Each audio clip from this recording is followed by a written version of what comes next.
If we could get started here, Miss Deb Huffman, will you come and lead us in our invocation and pledge, please? Dear Lord, we come to you as grateful for this thanking you so much that you do for us, Lord. We're so grateful for you watching over us and protecting our city, Lord. Please watch over the city council and the mayor as they make decisions for the city. For our first responders as they take care of our city. We just love you, Lord, and praise you. Thank you for all you do for us. In Jesus Christ's name we pray. Amen. Amen. Pledge allegiance to the flag of the United States of America and to the republic for which it stands, one nation, under God, indivisible, with liberty and justice for all.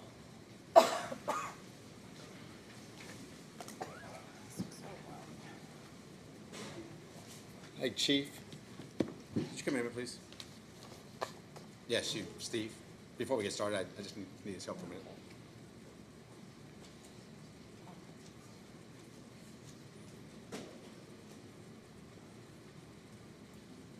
Could you do me a favor and call this lady? This is the lady who's doing our presentation. Tell her who you are and tell her she needs to come to the front door. And then what she's going to do, she's making a presentation. She just didn't know where she's coming to. I don't know if she's here, though, Chief. Okay. All right. If we could, call the order at 6:01. All right, Miss Brenda? Okay, Bonnie is out. Yep, and we all need to make sure, just say prayers for Bonnie. She had some health issues. Just want to make sure you all know that, keep her in your prayers. Okay. Yeah. Bonnie, yes. Brad, Here. Jennifer, Here. Rod, Here. Dave, Here. and Mike. Here. Thanks, Council. Before we do the approval of, well, let's do the approval of minutes first. I need a motion, please. Motion? Second. All right, got a motion by Rob and a second by Jennifer. Miss Brenda? Mike, Here, yes. Faith, Yes. Rod, Yes. Jennifer, Yes. Brad. Yes. All right, well, thank you. Before we get started, just if you all noticed that the baseboard is missing from the side of the wall there, Friday afternoon, we had an accidental fire alarm go off in the building. It actually hit a water line. So about 10:30, 11 o'clock on Friday, that water line came all through the kitchen area, parts of the city council room, the storage rooms in this area right here, and a little bit towards the gym. So we were able to get the plumbing fixed within a couple of hours. We got it fixed. We brought Pro in. They really did a great job. They got the place ready to go. We've got a little bit fixed here. We've got most of it taken care of over the weekend. We ran a lot of fans to get it all caught up. But it's obviously something the chief is taking care of with the officer that was involved in this incident. But I just wanted you all to know, if you look at and you see electric construction, we fixed all this a long time ago. But yes, we are all actually going to be the next couple of days repairing what we've got to repair. We think the hallway's going to be fine out there. It had some water out there. But I just want you all to know we did have that incident on Friday. So I want to make sure that you know that. And then we need to get started with presentations. Miss Courtney, come on up here and let's talk a little bit.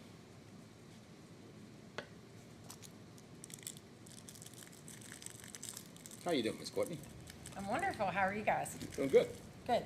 I wanted to update I try to do 3 sections. The first section is an update on all things veterans and how we are trying to incorporate the veterans within our city and county and just really promoting outreach. So the first and foremost just happened this morning. Senator Rand Paul was at the American Legion Post 157 here in Shepherdsville.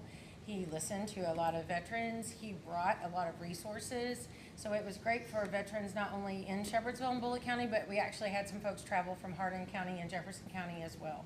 So it really means a lot that people are listening to us. They're acknowledging that we do have a lot of veterans in our area and we don't have enough resources. So with folks like Senator Paul coming in, folks, KDVA is starting to really show up. They've assigned an ambassador to the women veterans of Bullitt County. Those things we're picking up steam. So it's great for the economy, it's great for our city, it's great for our community, but it's really great for veterans and their families to just get connected with the benefits that are available and the benefits that they have earned. We recently hosted a VCAL meeting, which is Veterans Coalition of Veterans of Louisville. So we had multiple counties represented. I think the mayor attended and spoke briefly. I believe we had 4 counties represented at that meeting as well. Again, just getting to know our city, learning more about, and a lot of those people stopped and got coffee, they had some lunch. So the more people we can get to come out and check out, walk, every single person that was in that meeting talked about the banners up and down Buckman. So again, all of these things are working together for the greater good of our city and our community. The next thing I just want to touch base on is the small business side of the world. We had 3 ribbon cuttings in the last 2 business days. So we had 2 ribbon cuttings on Buckman on Friday and 1 today. And then there's also great anticipation about a couple of other businesses that Oliver Pine Coffee and Wine, they were actually serving coffee today, so we're super excited to see what that space turns into. And then there's a couple of other open spaces in the city of Shepherdsville, most notably the old Bullitt County Bank. We're really excited to see what goes in there. So please just keep informed about what is going on, and we're trying hard to recruit folks that make sense. We want more retail. We want family-friendly things. So we're excited to celebrate the businesses that are here, and we welcome those that are on their way. Lastly, I want to touch base on the Kentuckiana Works update. We are working with a subsection. Eckerd is one of the third-party contractors that Kentuckiana Works uses, and they just have invited a group from the city and the county to start working on some transportation barriers that we have. It's not just about employment, but it's about training opportunities, and it's about getting people to and from Shepherdsville into Jefferson County and to other places to make sure that if you're an employer and you're here and you need employees, we are gonna try to work very hard with Louisville Metro. We're working with Kentuckiana Works to make sure that we have a transportation route to and from Shepherdsville to the parks, to the employers that are really looking for staff. So we have a lot going on. We're super excited to work with third parties, Kentuckiana Works, the Chamber of Commerce, VCAL. Those entities are established, reputation strong, and we are glad to have those in the city working as partners with us. Yeah, I want to add something to first of all, the last part with Kentuckiana Works. We are actually working with the high schools as well, trying to get these kids. I thought the whole group there, Kentuckiana Works, especially with Michael, I mean, everybody seems to be real focused on trying to find our future. Folks, they're coming through school, they know what they want to do, trying to get them really placed in understanding that vocation is just as successful. We heard it again today from Yes. Senator Rand Paul, right? Yes. And it's important for people to see that as an opportunity. So they're working on that piece with the industrial park, because Yes. they're looking for good people too, and they'll do the training and pay for it. And so Yes. that's a big part of that. I know that because my son-in-law went through that process with GFS. Yes, we had the first of the series of, it was kind of like a job fair, and it really was focused for Bullitt County kids who do not have a commitment to go into a 4-year college. We want to make sure that those kids know what's available within a 30-minute drive. What's available? What kind of training are you looking, maybe if you're interested in a 6-week program, here are a couple of jobs that you could look into. Maybe you're interested in a 6-month training program or an actual mentorship journey. There's so many things that you can do other than going to that 4-year college, and to get all of those employers into Paraquet Springs and to have the Bullitt County school system bus those kids in. It was really a very cool event, and that was just scratching the surface. Now that we've done it and we did it well, we look forward to doing another one for 2026. Yeah, and so one of the things that we've done with our economic plan, we broke it up into the commercial retail side of it. We have an industrial piece that's a big part of our city, and then obviously the housing piece. We've had 3 more requests for housing, and we want to make sure that those things fit. But we want to make sure that people know that we are looking for housing. We've Yes. got no inventory, and people want to move here. So Yes. it's important that we continue to keep looking at those inventories. Like I said, I got 2 more phone calls Friday Wow. on opportunities. So I think it's a good conversation to have. We just want to make sure it fits all the neighborhoods. And then the last thing I'll just leave you with is, I heard at least 3 different people say, it's nice to see people downtown Friday and Saturday night in the downtown Shepherdsville area. So it's really Yes. nice to see that. And obviously, we had a great city fair, but I think we're seeing all these activity down there. It's just nice to be down there, right? If you want ice cream, if you want a cold beer, it's down there. And hopefully, we can get some more restaurants in here, Yes. full-service restaurants. So I Yes, ma'am. appreciate that. Any questions? So, with Excel Center being right at Preston, the Goodwill Excel Center, have we thought about utilizing our, like maybe BCPS buses or Miller Transportation or something like that to maybe take the kids there to get, soft skills and, the forklift trainings and stuff like that? Right, so what we're trying to do is mimic what they're doing in Louisville, and they have a couple of programs that are working. Michael Greighton is about the most well-versed on that, and so what we're trying to do, our first discovery call is next week. And it's like, okay, here are 3 or 4 hotspots that we know we want to make sure that we have access to. What's the best fit? Is it something that's established in Louisville that we're just gonna add a route, or is it something brand new? Are we gonna use a third party? Is there any way we can I know, it would use? be nice to get Goodwill to build us a center too. Yeah, that would be nice. We do have some spaces that would make a lot of sense, so we're trying, yes. Super, yeah, thank you. We're working on that big time. Yeah. Any other questions? All right, well, Thank you. All right. All right, before we bring Ms. Cindy up here, I want to, first of all, we've got opioid money that we're going to be discussing in the next couple of meetings, allocating it to at least 3 or 4. Cindy, would you come up here? Just come on up here for a minute. And the name's not going to actually indicate anything. It's Sycamore Farm, and I'll let her explain all that in a minute. But I want to make sure that you all know this is one of the agencies we want to work with. I'll let her explain everything today. We've talked about Mark 12. We talked about Alpha Ministries. We've talked about Morgan's Mission. Talked about you. And also the county has a program that I read. It's really geared around mental health, but there's a drug factor involved that they actually have the transition piece that we're trying to. So those are the 5 organizations I'm going to talk to you all about allocating money for. And it's going to be this first year. We'll give each of them a little bit of money. Let's see how it's invested. We've got to have a line by line. We'll go through all that with you, all the fun stuff the government wants to have. But it's important that we work with organizations that are going to help folks making that recovery out of the drugs, okay, and alcohol situation. So with that said, this is Cindy Crawford, and she is with Sycamore Farm. And would you do me a favor? Click that button on top first. Just closer to you. There you go. And first of all, introduce your name and your organization, and then talk about the organization first, and give them what you got the name. How'd you get the name? All right. Give us what name? The name. How'd you get the name? Oh, okay. So my name is Cindy Crawford. I'm with Sycamore Farm. It's a nonprofit working to help women get out of sex trafficking for good and sexual exploitation. We've been operating since 2019. We opened the first emergency home for women who've been sex trafficked in Louisville, and we've operated that home for 2 years. In those 2 years, I wouldn't say saved, but we've helped 16 women get out of sex trafficking and find their next best step. And the important thing to that is that we are unique because we serve 1 woman at a time. We may have 2 at a time, but that's it. And the reasoning is because there's so many overlapping issues. You have addiction, mental illness, you have homelessness, you have all kinds of things that mental health, all kinds of things that we have to figure out what they need, whether it's medication, therapy, all the things. And we want to teach them how to have healthy boundaries, how to think, in a healthy way and deal with their finances. So there's so many things. Most of these women have been abused as children, and the rest of their life has been in abusive relationships. None of it's been healthy. Some of them have been through college, some of them have had normal jobs, but they have this ongoing cycle of abuse that they have to keep living through because they don't know how to break that cycle. So it's really important that we are able to stand in the gap, because they get a label of drug addict or mental illness. They have PTSD or anxiety or bipolar, and they have all these anxieties and just all these things that are labeled on them, and that's what they go around life with.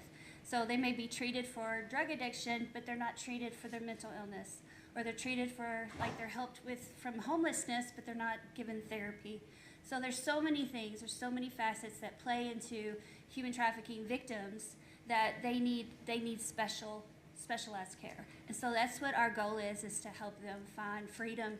And we are faith-based. Our mission is to help women find freedom through the love of Jesus. Of course, and I say this loud and proud, that we do not say they have to be Christians or believe to get our services. That is not what God wants. So we just want to love them well, teach them all healthy things, show them by example what it means to be healthy, have good relationships, how to be mad at somebody and not want to punch them. Like, we can do this. That's how, we get through life, but they don't know that. They don't know how to do that. Most of them have never had a family life that was healthy. And even to this day, it's a toxic relationship, their moms or their dads or whoever. Many of the women have been abused by their mothers. 61% of sex trafficking victims that were familiar trafficked, which is people that are family or familiar, 61% of the time it was their biological mother that perpetrated that event. That was an amazing stat. You told me that. It's unbelievable. Like, people just want to glaze over when I start talking about it, or when you hear about human trafficking, they're like, oh, that doesn't happen here, but it does. It happens here in Shepherdsville, it happens in Louisville, it happens all over the United States. In fact, the United States is the #1 producer and buyer of pornography. So there's sex crimes, sexual exploitation. There's so many facets of playing, be pornography, just any kind of exploitation, any kind of vulnerability, cause them to fall prey to that. And they're grooming our kids even from the internet. So they don't even have to be in the same country to talk to your kids, to talk to you. These kids don't know what they're doing. They think they're friends. They think that they like them. They care about them. So we have to stand in the gap. We, as parents, as community partners, we have to open our eyes to this evil, because it is evil and it's happening all around us. So Sycamore Farm is dedicated to educating the community, because we have a Human Trafficking 101 and Predator 101, and we teach 6th grade and up.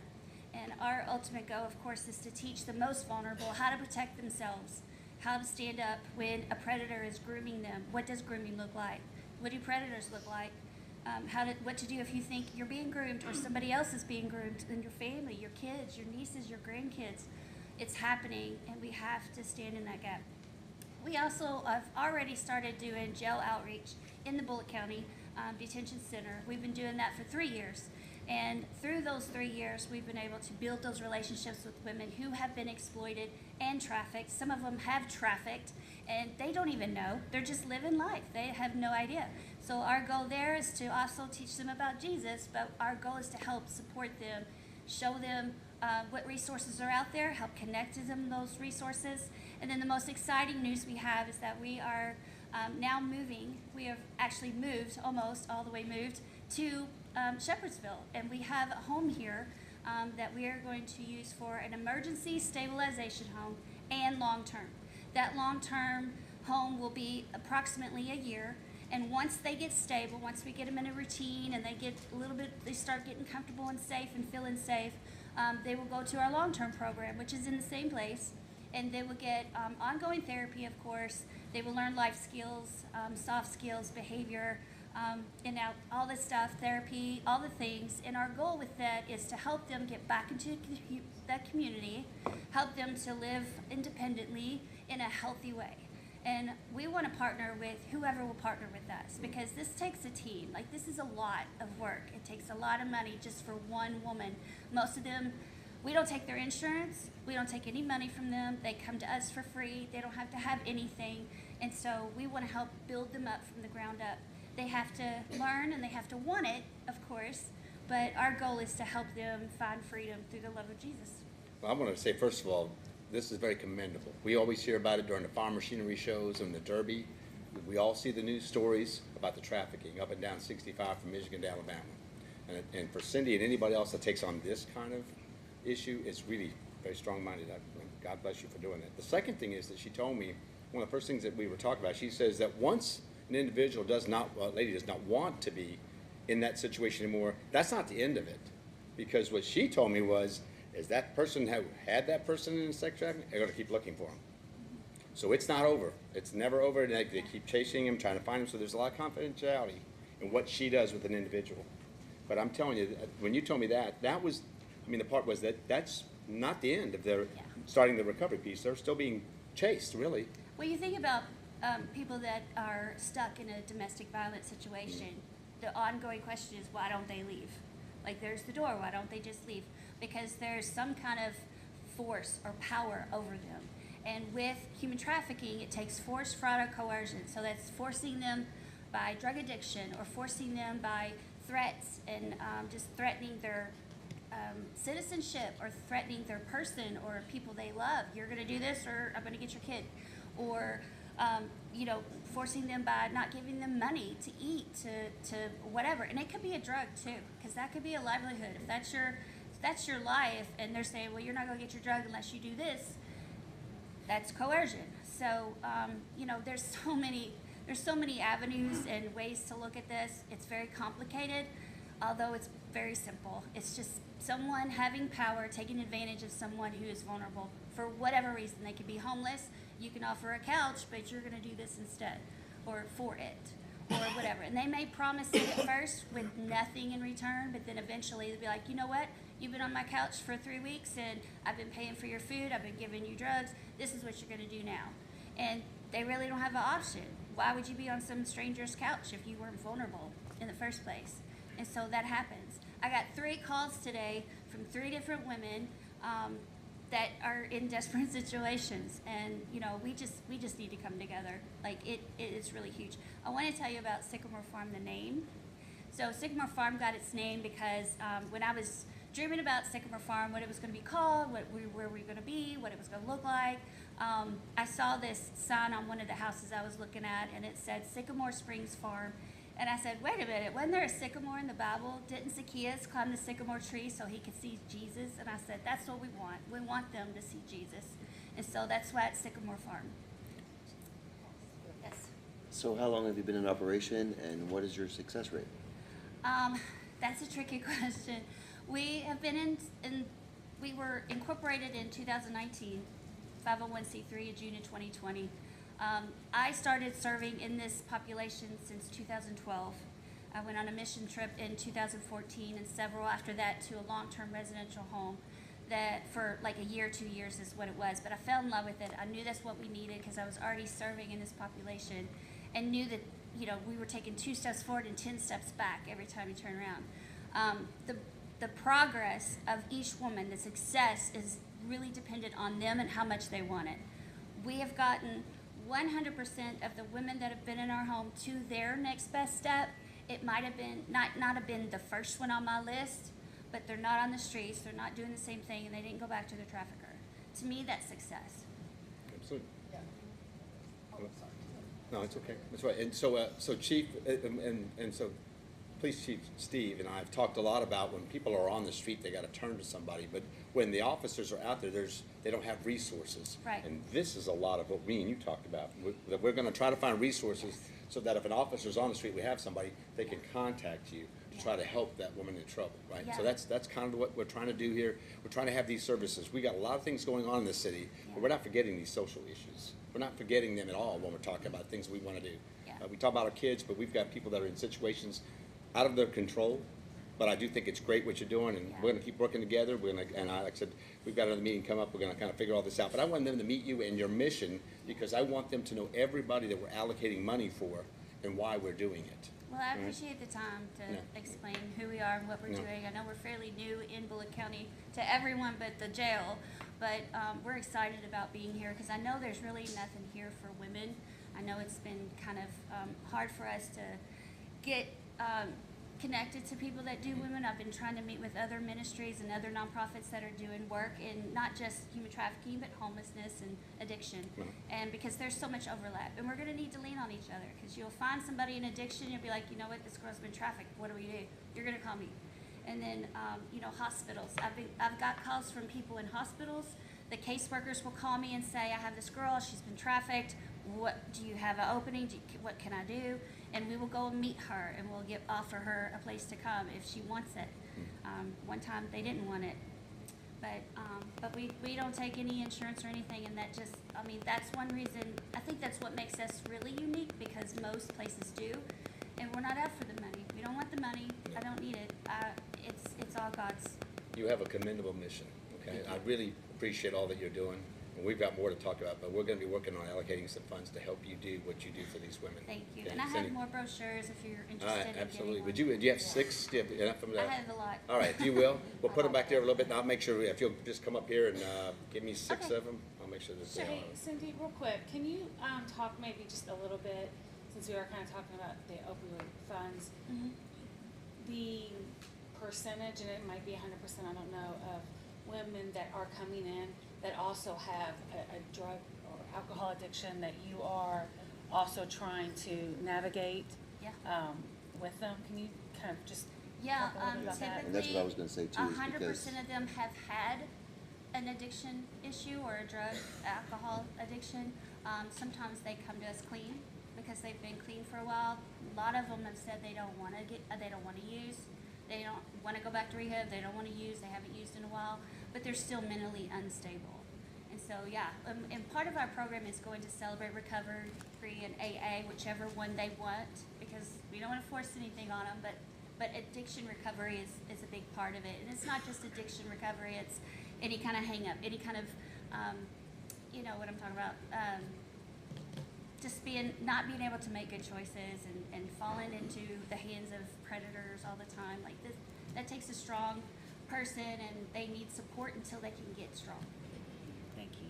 So our funds would have to be used for opioid. That's then, correct. so- And we have already we just need to make sure we line out what you're doing with that. Yeah. There's so many of them that are actually, Oh, yeah. they're in yeah. that situation, and we know that. We just need to make sure that from our standpoint, from our documentation standpoint, we'll work on that piece, but. And I'll look more into it. I don't know that it has to be like directly, like you can only use it. I think it has to go to an organization though that is helping people in some manner that has that issue. So in other words, it doesn't have to be just for drug recovery. It could be, okay, you needed money for a vehicle, but you're helping people get clean. So Yeah. it's a little Yeah. bit, I think, and so we're gonna find out more. I'm gonna reach out to KLC. That's why we're and taking a little really time make before sure we we're allocate the doing- money to make sure we got everything Yeah. squared away. Yeah. But we know we have committed organizations like yours Yeah, that would like thank to you. help out. And therapy is a huge part of it. Like they have to have therapy, and that's twice a week. So yeah, and case management, one-on-one case Yep. management. So thank you for All having right, me. Cindy, thank you so much for being Thank here. you. All right, before we get going here, I sent an email out to, and I want the public to know, but I sent an email out to the council. We had a really good fiscal year. Our fiscal year ends on June 30th. We did really well. Our revenues were up above what we projected, and our expenses were less. So I've already commended all of the department heads and everything they did. We had a great year. We've got money that we've carried over that's gonna be doing more of our projects that we have out there. But I wanna say this. I wanna say this to Chief Jody Craig. I want to make sure that we had everybody finish under their budget. Okay? And I want to say this because Chief knows, I've said this to him already, that his fire department, during the flooding, not only took care of Shepherdsville, but also was in Lebanon Junction helping out. And we haven't received any FEMA money yet. Without receiving any credits from them, you still finish under your budget. So I think it's commendable about your team over there. Obviously, Chief Steve, we appreciate everything you guys did, but we used both that fire service in LJ and here in Shepherdsville, and I know we have partnerships with everybody. I appreciate Zone 10, Southeast, and everybody at Nichols, and everybody that helped out. But it's nice to see that we were able to, all departments finished under their budget this year. I think it's important for you all to know that as the public. And we'll be finalizing our numbers August the 31st is the end. We receive any more bills paid into our June 30th deadline. But I want you all to know that. You know, we want to be good stewards of the money. We want you to know that we finished way above our revenue piece, almost $2 million. We have things that we still haven't did. We got sidewalks. There's $1 million worth of sidewalk projects going on. So there's a lot going on, but I want to commend these folks that day in, day out do the work that they do. I need you all to know that. We're very proud of them and the way they are good stewards of your tax dollars. So appreciate that, and Jody, appreciate what you guys did during all that time. I know it was a trying time for everybody, but I appreciate what you guys did there, and way to come through there. All right, with that said, and one other thing with that carryover, one of the things we want to be a good steward about is the loan money. The money we borrowed to do the aquatic center and other projects. Now, when you look at that, that is done without raising taxes. And then the other piece in that is we'd like the council to consider, once we have confirmed what the carryover was, we'd like to be able to take some of that money and put it in that reserve fund for the loan, to make sure we continue to put money in there so that we can pay off that loan a little early, like 6 or 7 years early. So I want you all to know that. So keep that in mind, that when we finalize the budgets, after all, it'll be the first week of September, we want you to know, again, this is not stuff that you hear all the time. We're very proud of that. We want you all to hear that. I know we got discussions tonight about some different things, but I think it's important you know how we handle the day-to-day business as well. So thank you all for being here, and let's get started here. All right, Ms. Catherine.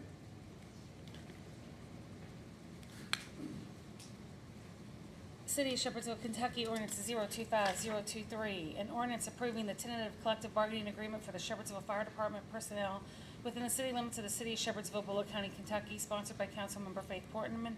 Summary, Section 1 sets forth that the City Council has been presented with a tentative collective bargaining agreement hereinafter CBA for the Fire Department personnel. Section 2 sets forth that the City and the International Association of Firefighters Local 5101 desire to enter into a 2-year CBA regarding the terms of employment for full-time Shepherdsville Fire Department personnel below the rank of major with a term beginning on July 1, 2025 and ending on June 30th, 2027.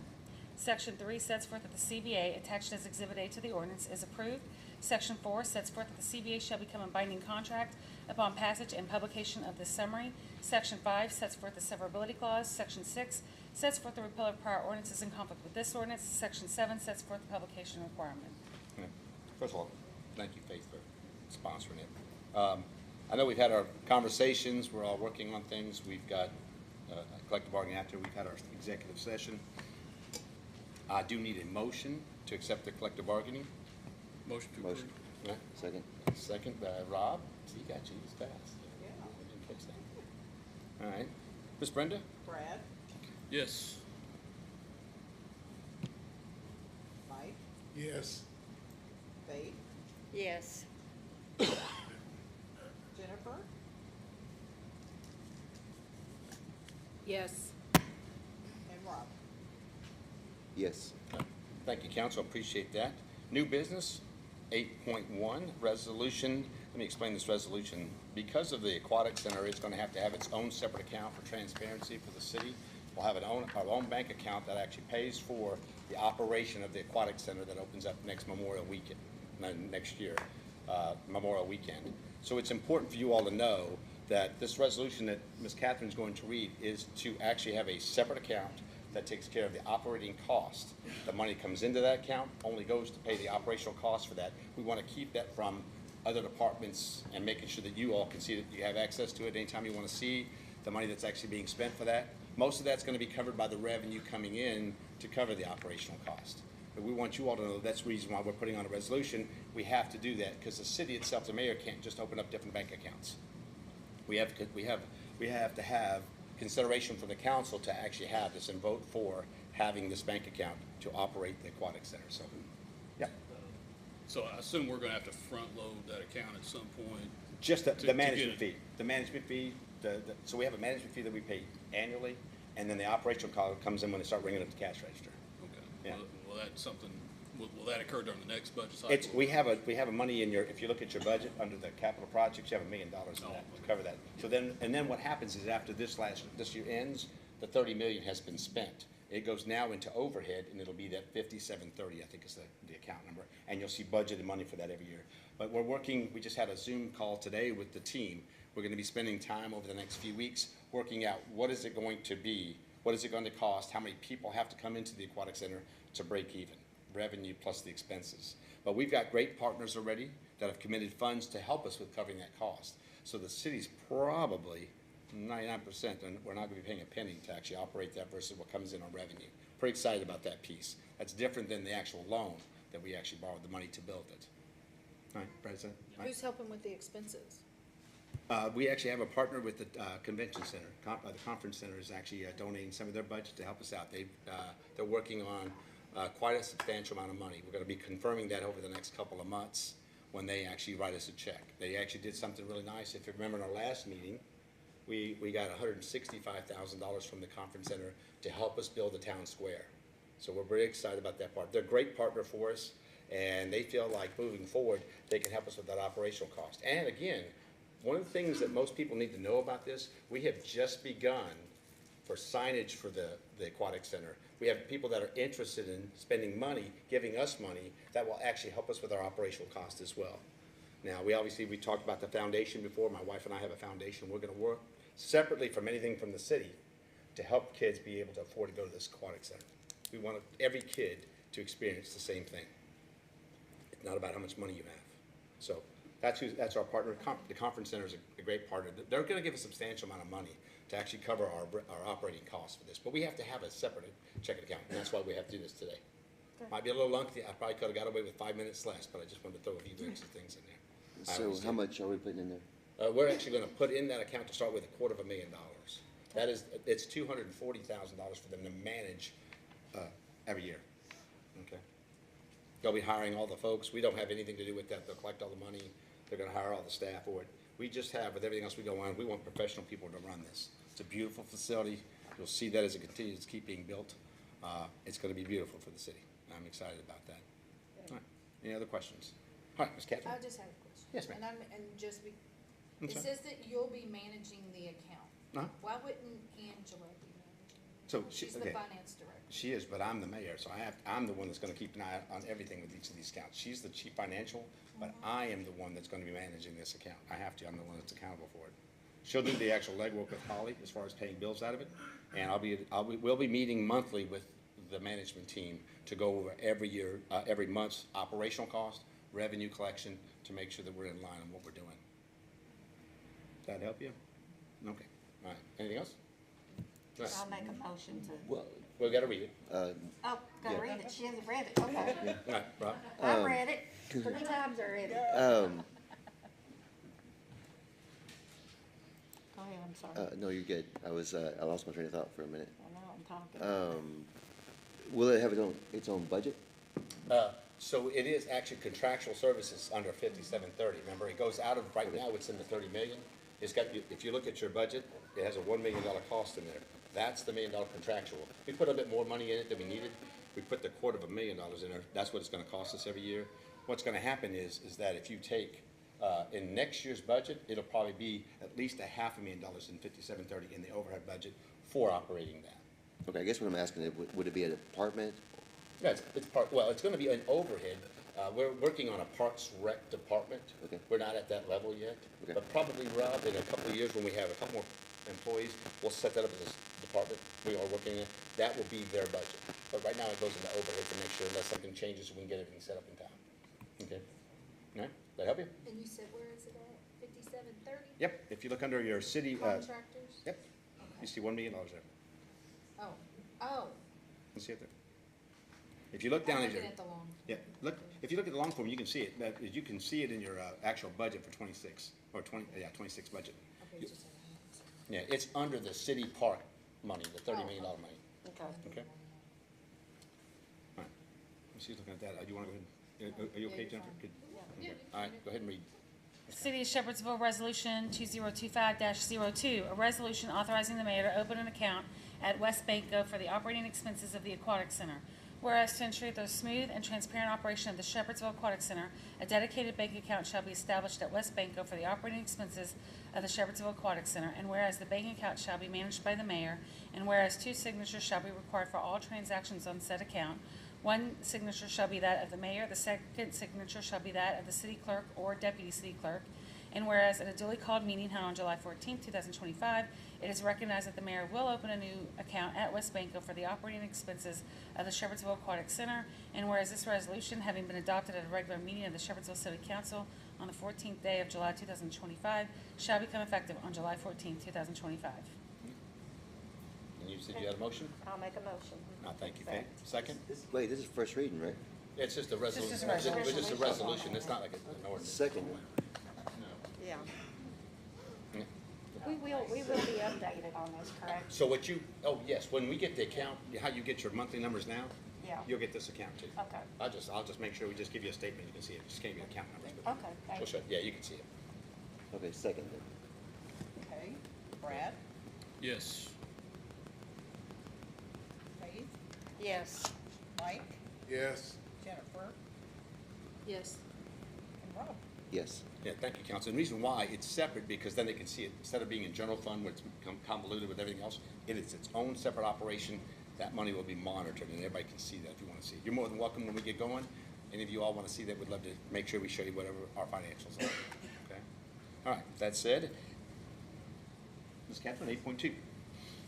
City of Shepherdsville, Kentucky, ordinance 025024, and ordinance amending ordinance 025013 related to a personnel and pay rate classification plan for city employees and non-elected city officers for the city of Shepherdsville, Bullitt County, Kentucky, sponsored by Council Member Brad Whitaker. Summary, Section 1, ordinance 025013 is hereby amended. Section 2 is amended to add the position, base pay rate, and authorized staffing level for the administrative department position of payroll clerk.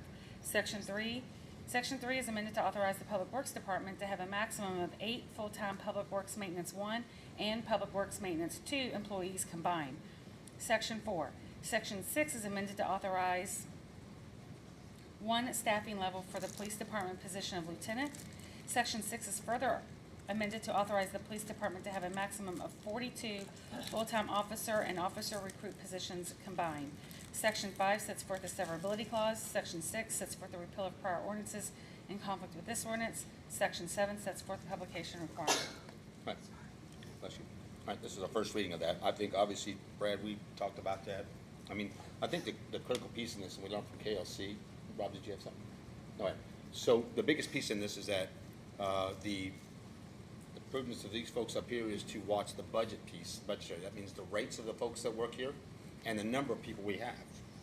Those two are budgetary things. And so this council actually has to make sure this is a first reading of this classification. I know we spent some time talking to you. I'm trying to make sure that all of you council members have at least reached out to, you can reach out to myself or you can reach out to Catherine. It's just, it controls. Now, let's say, for instance, revenue's good and we want to add somebody, we would come back to the council and said if the number's 13 for Public Works and they need a 14th person, we would come back to council and say, now, council, our revenue's doing well, we need another person to take care of the parking, keeping it nice and clean. We'll come back to them and amend that piece of that's what we want you to understand with this. So it sets kind of the standard for them in their purview. So was this budgeted for this year though? Uh-huh. Like the 8 people and then extra lieutenant, that was all budgeted this year? Okay. Yeah. Yeah, that was an oversight. They have, that's what they currently have, or I believe, or close there too. So some of that was just Okay. clerical Chief, wasn't error. the lieutenant's position, was that gonna be like a mid-year hire, or was that a? Well, that's one thing we talked about was based on the budgeting. Right. Right now, I thought we had to put one number on there just for future use because we did add it. And then when we originally looked at it, it was like 0. So right now, there's not a plan to put it in there now. But going forward, when we did that for future reference, if we needed one, I thought we could put one in, and then we would have to deal with the budget to be able to fit that into our budget down the road. Yeah, we have to That come back to makes- you with the budget, but he just wanted to make sure he had that position. It isn't budgeted, but you just want to add the. I just want to, so for in future, possible. that if Okay. we need it, we've got it, as Yeah. opposed to putting a position there with 0 in it. Oh, yeah. That, to me, didn't make sense. So we can always, down the road, if we need to, we'll have to adjust our budget somehow to make it work. I just was wondering if it was, because if it was already budgeted and we were just correct. No, this is more for Okay. future use, and that's Okay. how we did all those, so, Yeah. just going forward. Well, that's the way we structured it, so you could have the position in there, still have 0, but when, and then when you have the budget, when we redo the budget, then we can add it to. Yeah, I mean, if that's the best way that y'all say, I mean, I just put one for Yeah. future reference, I but mean, is we're that not, something you anticipate having this budget cycle, or no? in the next year, no. Not this budget cycle? No. So we could technically leave it at 0 until the next budget cycle? Yeah, I just, like I said, I didn't know that we could put a position there with a 0 in it, so. Yeah. It doesn't, Yeah, we've got other positions in there that actually have 0, and Yeah, then, so that's- because they're not But currently since we budgeted. have this in the minutes, just for everybody on this point here, if he does come back to us, we'll come back to you guys. We're gonna come back to you. If he wants to bring a lieutenant, we're gonna come back and get it approved by you guys. But you think it'll probably be the next budget cycle, though, that you will use it, or do you it not just know? depends on how many people we can keep with attrition and the plans I can do Okay. going forward. Because like I said, we're already losing, we know one that's retiring in 2 months. So a lot of it's just gonna be built up what I might wanna do going forward, maybe on not this one, possibly the next budget cycle. But like I said, I don't mind coming back. You all know me. If I was gonna add somebody, I'd come to you all and say, hey, this is what I plan on doing. This is Right. how I plan on doing it. So- Yeah, we just wanna make sure that the number of the positions match what the budget is, basically. Sure, That's, I understand that, and like I said, it's really whatever y'all decide to go with, I can live with it either way. All right, Thank you. We'll make note of that Thanks, in Steve. this case, because I think everybody else did actual numbers on that. I think we just I just missed that as far as just making sure. I know he was concerned about having it, but again, since we have it now in our notes today, if he decides to do that any time in this fiscal year, he'll come back to you guys. Is that fine? No, I think they're gonna keep it as Yes, one. yeah, we're gonna keep it as one, and just the Yeah. fact, if he does come back, we'll have to come back, because we have it in our notes today, that if we do actually bring on somebody in that position, we'll come back to you guys for approval, okay? Yeah, not a worries at all there. All right, so, I know we have, this is our last but not least conversation tonight. Catherine's gonna discuss the 800 Beach Grove Road, and then what we do, I know we have some different, so, we have Miss Emily here. So let's start with that, and then what I'd like to do, let her go ahead and do a presentation for, and then I want everybody, what I'd like to do is when you come up, just pronounce your name correctly and your address, and we're gonna get you logged here. But Emily, if you will, introduce yourself. Obviously, people know who you are, and obviously, bring your folks up here. Is this actually a reading? Well, so It's a this is- presentation. No, this is a public hearing. So. We have to have a public hearing first, so We they, haven't had those for a while. don't We we? haven't, but I think on this one, they decided that, when I asked the last council meeting, I think it was, that they wanted to do a public hearing. are we So gonna this let people is, speak at this one too? yeah, Absolutely. at this one, they will be able to Absolutely. speak. So this that's why they're is here. the public hearing on the rezoning of 800 Beech Grove Road from R1 to R3. The Bullitt County Planning Commission held a public hearing on June 12th, and and it recommended the requested zoning change. So they recommended it be rezoned from R1 to R3. It is now at this hearing for the council to decide whether they want to approve that or adopt that recommendation, or whether they want to basically reject that recommendation. So the first people we'll have up is obviously the people that are requesting the rezoning. Sorry, Emily, we had, we just unplugged everything because we had a little loophole in the wall. Flood. So the party that is requesting the hearing will get to go first and kind of present their case, so to speak, as to why they want to rezone. And then everyone else will be able to speak, whether that be in favor of the rezoning or opposed to the rezoning. Hi. You think she's got it? She doesn't see it. Okay, hold it. There you go. You got it on the right.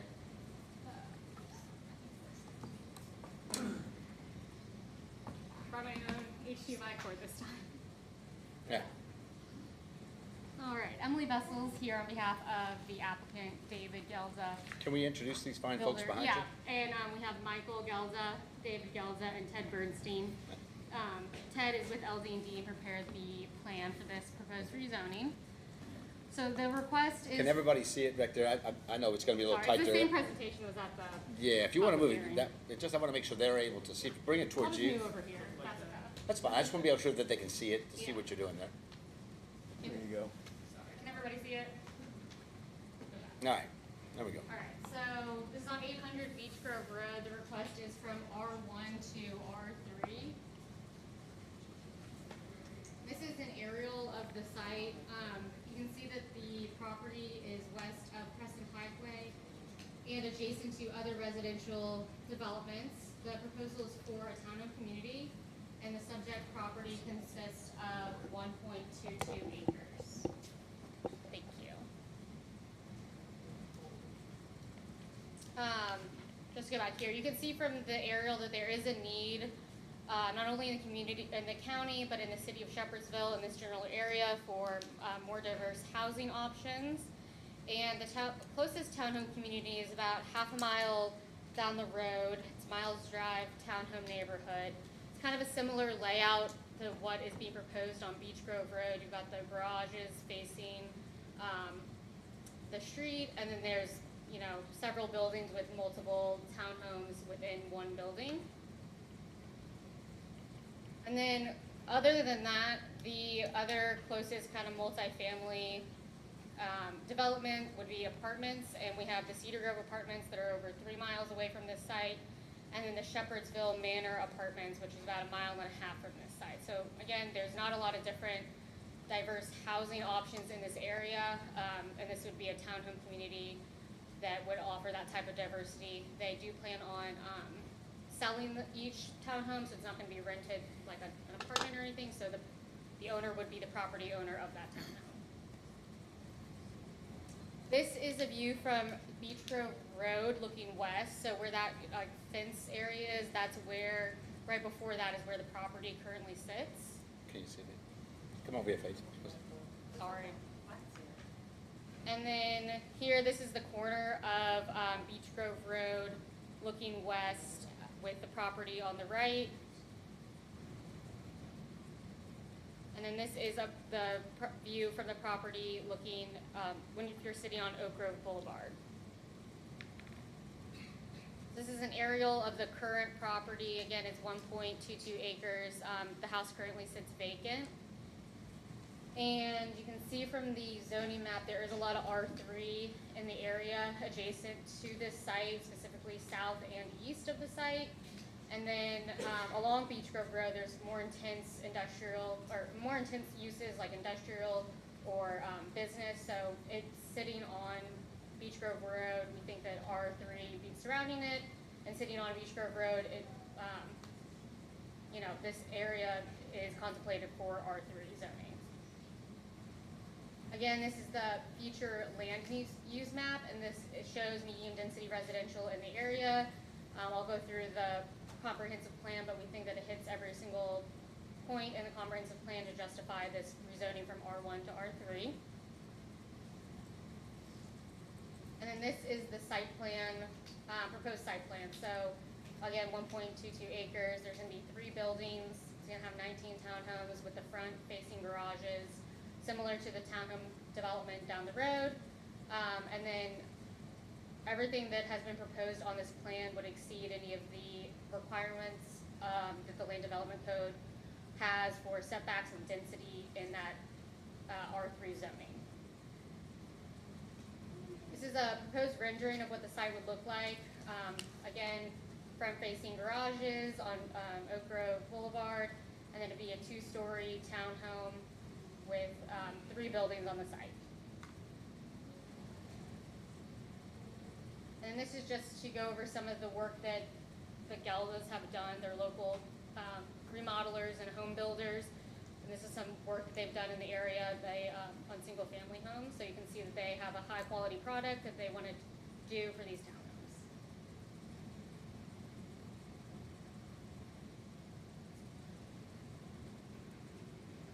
Is this right on the corner of Beech Grove and Oak Grove? Yes. Yes. Okay.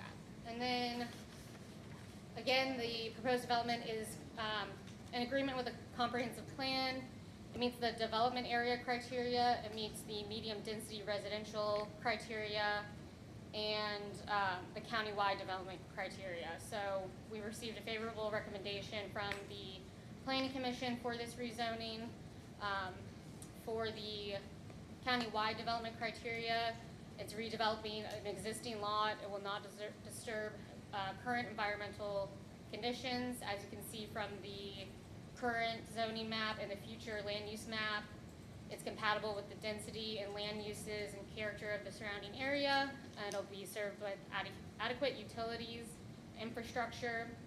It's located on a public road that meets the design standards that can accommodate this type of development. And one thing I forgot to point out was that, and one thing that Jeremy Kubak noted that he appreciated with the plan is that we are proposing sidewalks along in front of these townhomes on Oak Grove Boulevard. And that's one of the checklist items on the development area criteria of the comprehensive plan.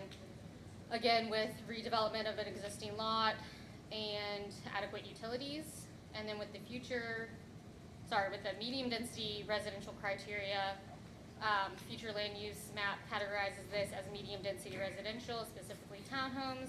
R3 is appropriate in this area, and it's compatible with the density and adjacent residential parcels. And it'll be adequately served with, emergency response and utilities for this area.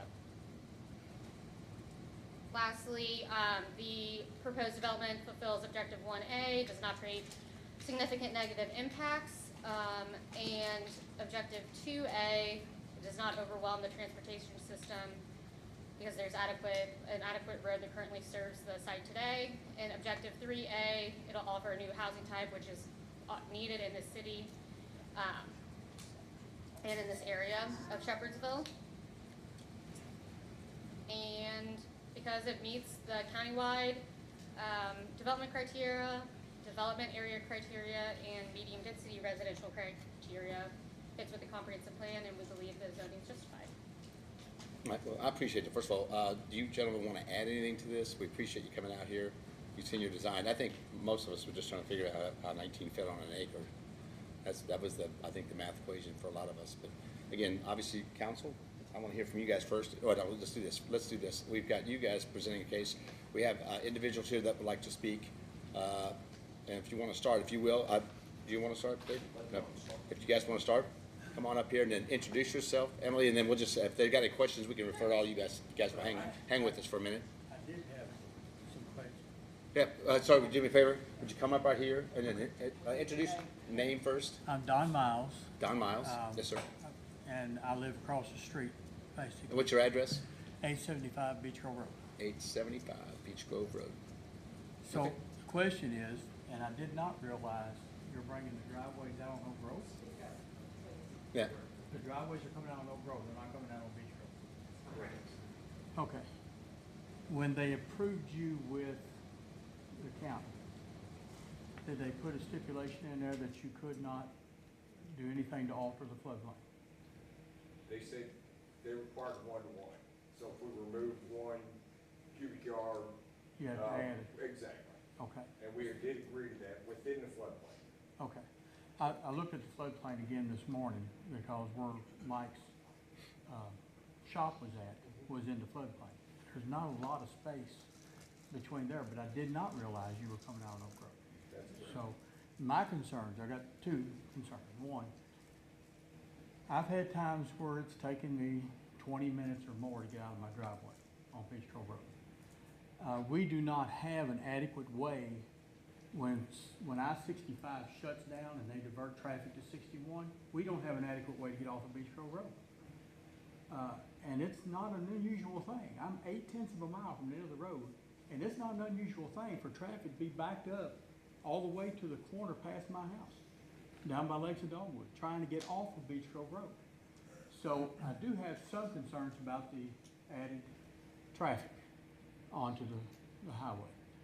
I'm also concerned because the state has done very little to upgrade Beach Grove Road, and it's a fairly dangerous road to drive on. I've had my office destroyed twice by people going off the road and going through my parking lot and tearing my signs down and things like that. So the ditches are deep. There's nothing to protect people. It's a dangerous road. It's a narrow road, and we have too much traffic on it already. They put the bypass in thinking that would control the traffic. Hasn't helped a bit. It's as worse, probably worse now than it was before they put the bypass in. And it's a 35-mile-an-hour speed zone that nobody drives 35 miles an hour on. It seems that everybody wants to do 50 or 60 on that road when they come down through there. So it's very dangerous. When you're moving this in, is there going to be restrictions, for instance, that the owners cannot rent the properties?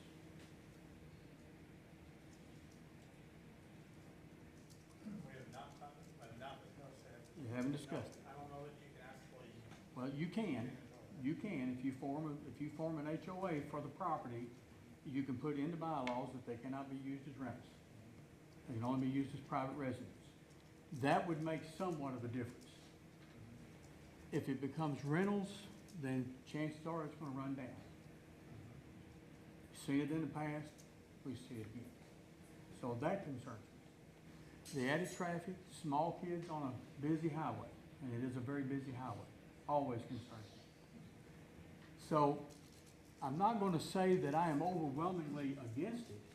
I'm just very concerned about what's gonna happen when it comes in. If somebody asked me today to vote one way or the other, I have to vote against it, because I don't think it's needed where it's at. There's a, huh? You say vote yes? I said I would vote against it. Oh, against it, okay. I said if they pressed me today, I'd have to say I'd vote against it, because I don't think it's needed where it's at. I think it would be better served if you were in a better section of town that had a better highway to handle it. That's my opinion. Thank you, Don. All right, David? Thank you. If you will, David, name and address, please. Hello, my name's David Bassett. I live at 269 Ashley Boulevard, which is just right down the street from Dawn. 269 I live in a one-street subdivision in a cul-de-sac. I moved here 19 years ago to get away from the hustle and bustle. But it just seems to me that the hustle and bustle keeps finding me. So when I seen this proposal, I looked on that plot. How can you fit 19 or 18, whatever your number is, townhomes on that one little spot? As Donna said, traffic has been bad ever since I moved here. And so I know some of you all have lived back there in the past. You all know how bad it was back then. It ain't changed. We got a paved road from the state. That was it. And that was just because somebody was gonna hit one of those holes and go into the ditch and it was gonna become a liability. That has not changed except we got a new road. It ain't any wider. And as Don said, they don't do 35 either. So, to me, this is not growth. This is overcrowding. We have houses stacked on top of houses. Any of you all that's been back there politicking, I've been back there. There's a lot of houses. There's a lot of people back there. It's overgrown what it was supposed to be. And the traffic is still as bad as it's ever been. That's not going to change until there is another bridge or something that goes across the Salt River. It's never going to change. And adding more traffic, more construction, you start digging here, digging there. Where's that water go? We already got a drainage problem as it is we can't fix. And I can tell you, I've got pictures of where I needed a boat to get in my backyard. It's out of our control. It's just the way the drainage is. I just can't see putting all these townhomes, especially these are really nice townhomes. I got to look at them. Man, that's better than my house almost. It don't need to be back there. It needs to be in a better area. I'm sorry, I can't see this is overcrowding, it's not growth. And I can speak for the majority of the people that live on Beech Grove Road because I talk to a lot of people. Like I said, I've lived back there almost 19 years. I talk to a lot of people back there. Nobody wants this. It's just way more than this area can handle. I mean, like I said, I'm not going to beat a dead horse. It's bad enough as it is. So it's my constituents, my people that live back there, it's our plea. Please do not let this happen. Thank you. Thank you, David. All right. Is there anybody else? Oh, I didn't sign up to speak. come on. No, we're just taking everybody up. Come on up here for a minute. Come on up here. Just need your name and your address. My name's Faye Hedsbeth, and I live right in the corner of the bypass of Beech Grove Road for 51 years. What's your address again? I'm sorry. 51 years, and now I feel like what's your address? 586 Beech Grove Road. 586 Beech Grove Road. Yes, And ma'am. I feel like right now I'm living in the middle of 65, Highway 65. The speed limit from 61 way on down past my house, where they're wanting to build is inside of me, just a few. And the speed limit's supposed to be 35. And if you sat out there, if you had a policeman out there to do the speed limit, I bet you don't have 5, 6 cars a day that does the speed limit. They're doing at least 50 to 60 miles an hour. I feel like I'm living on 65.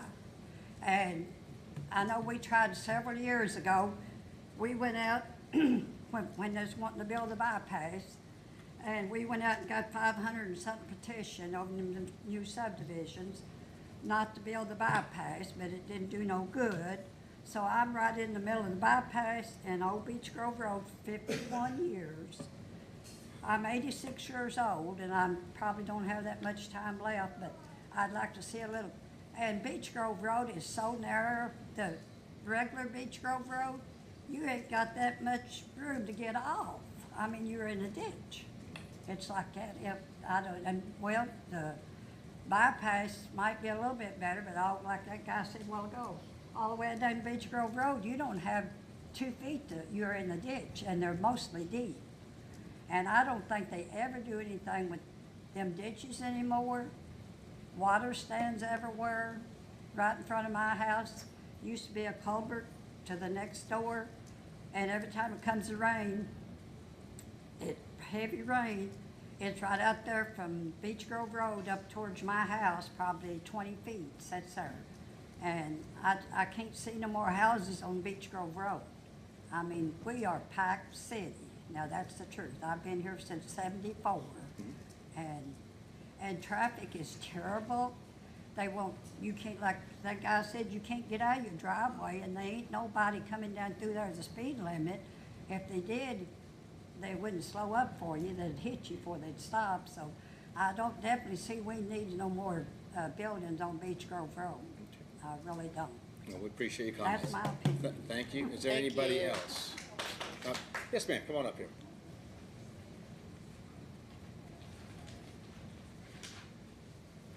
If you just, your name first? Huh? Your name? Yeah, it's Marita Cogburn. I live at 147 Yeah, Coosa Mary, Drive. Mary what? Cogburn, Cogburn. Okay. I live at 147 Coosa Drive, which is in Dogwood Run subdivision, right off of Beach Grove Road. Did you go the street? Street?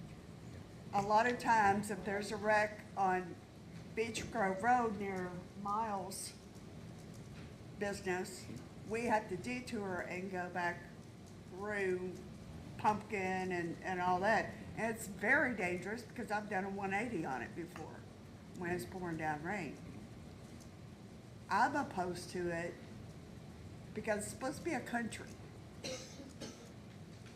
You know, chickens, farms, whatever. When you start getting residential areas in,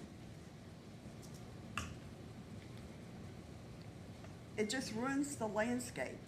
Plus, they're building, aren't they building a apartment complex right behind Big O Tires Yes, they are. on Preston? Huh? That's gonna add to the traffic. That's gonna add to flooding. You know, where's the water gonna go? And a lot of times, people that live back in that area do have to have a boat to get out. Or they have to take a long detour, or they just can't get out until the water recedes. You know, they wanna build the warehouses, they wanna do this, they wanna do that, but nobody wants to address the drainage issues that we have here in Bullitt County. Even my street floods sometimes during a heavy rain. That's all I No, have to say. no, thank you for your comments. We appreciate it. All right, I had somebody else raise their hand back here. Come on up here.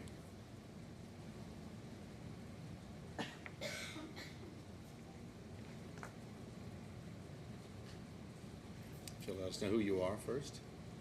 Yes, my name is Barbara Greenhagen. Barbara. Greenhagen, green like the color, Hagen. I live at 436 Tecumseh Drive, and that's also back there off of Oak Grove. Obviously, we know how the traffic is going to be terrible. So my question is, for them, they're showing these 19 townhomes. They're side by side, but they're comparing them to townhomes down the street that are single level. They have 4 and then a yard, 4 and then a yard, okay? You can't compare that to that because they're not the same. However, there are some townhomes that are over off of Blue Lick that are exactly like those, and they are trashy. So my main thing is like, how's 19 townhomes gonna fit on that, 1? 2, if you come out off of Oak Grove, assuming that they're going to continue the sidewalk down, people turn into that road really quick to get out of traffic. Is that gonna cause danger for children that are out there riding on the sidewalk, riding in the road, which obviously they shouldn't be, but they do? There's already a sign right there saying, caution children at play, which nobody pays attention to that. I mean, I live like further back to where it's supposed to be like 25, you know, children at play, and people fly down there to where we really need the speed humps, you know. You're getting them there. We are. The Compass is getting it. Awesome. Yep. But You know what? Or spikes. I'd love to. That's a state road. I can do all city roads I want to, but I can't do a state road. I'd do it. I would do it if I make them real high humps. So is 19 townhomes actually gonna fit on this property? And it is gonna cause a lot more congestion in that area because I come that way to go home. Like, I turn down that way every day. And I have my blinker on, I'm slowing down, and every day I about get rear-ended. Okay, so say there's a child out there, and I'm turning, and somebody hits me, that's gonna throw me up in their yard. Like, is it a I guess, smart idea to have them that close to that intersection of Oak Grove and Beach Grove. I mean, you literally have your building starting like right there. Have y'all thought about the, like, I guess, like, the danger it puts these people at, if they're backing out of their driveway and somebody's turning in, you can't see through that, all those bushes grown up there. So is that gonna cause, that's gonna cause issues. So Barbara, let's do this. I want to finish up first, and then I'm gonna let Emily and them kind of answer some of the questions and things that you guys have all addressed. Give them, what's that? I think there's one more person. Oh, one more. We got one more then, but go ahead. I definitely want you to finish first, and then. Yeah, like I said, my main concern is just like, we've already addressed the traffic issues. We know how that is. The lady next door, she's worried about flooding issues once they start digging the ground and everything else. And she's been there for a long time. She has a beautiful yard, beautiful house, and that's gonna cause issues. So, like, putting these these townhouses there is just a crazy ideal. It's not big enough. There's no way that there's 19 townhomes that's gonna fit there. And whether they're stacked on top of each other or not, and I agree with them, I just think it's a terrible ideal. No, thank you so much. All right, we have one more. Did we have somebody else? Yeah, I thought, Is there anybody did you want to speak? I thought you had been raised. Right. That's okay, man, I just want, I'm Donna Miles. Okay. 875. Are you related to that guy right there?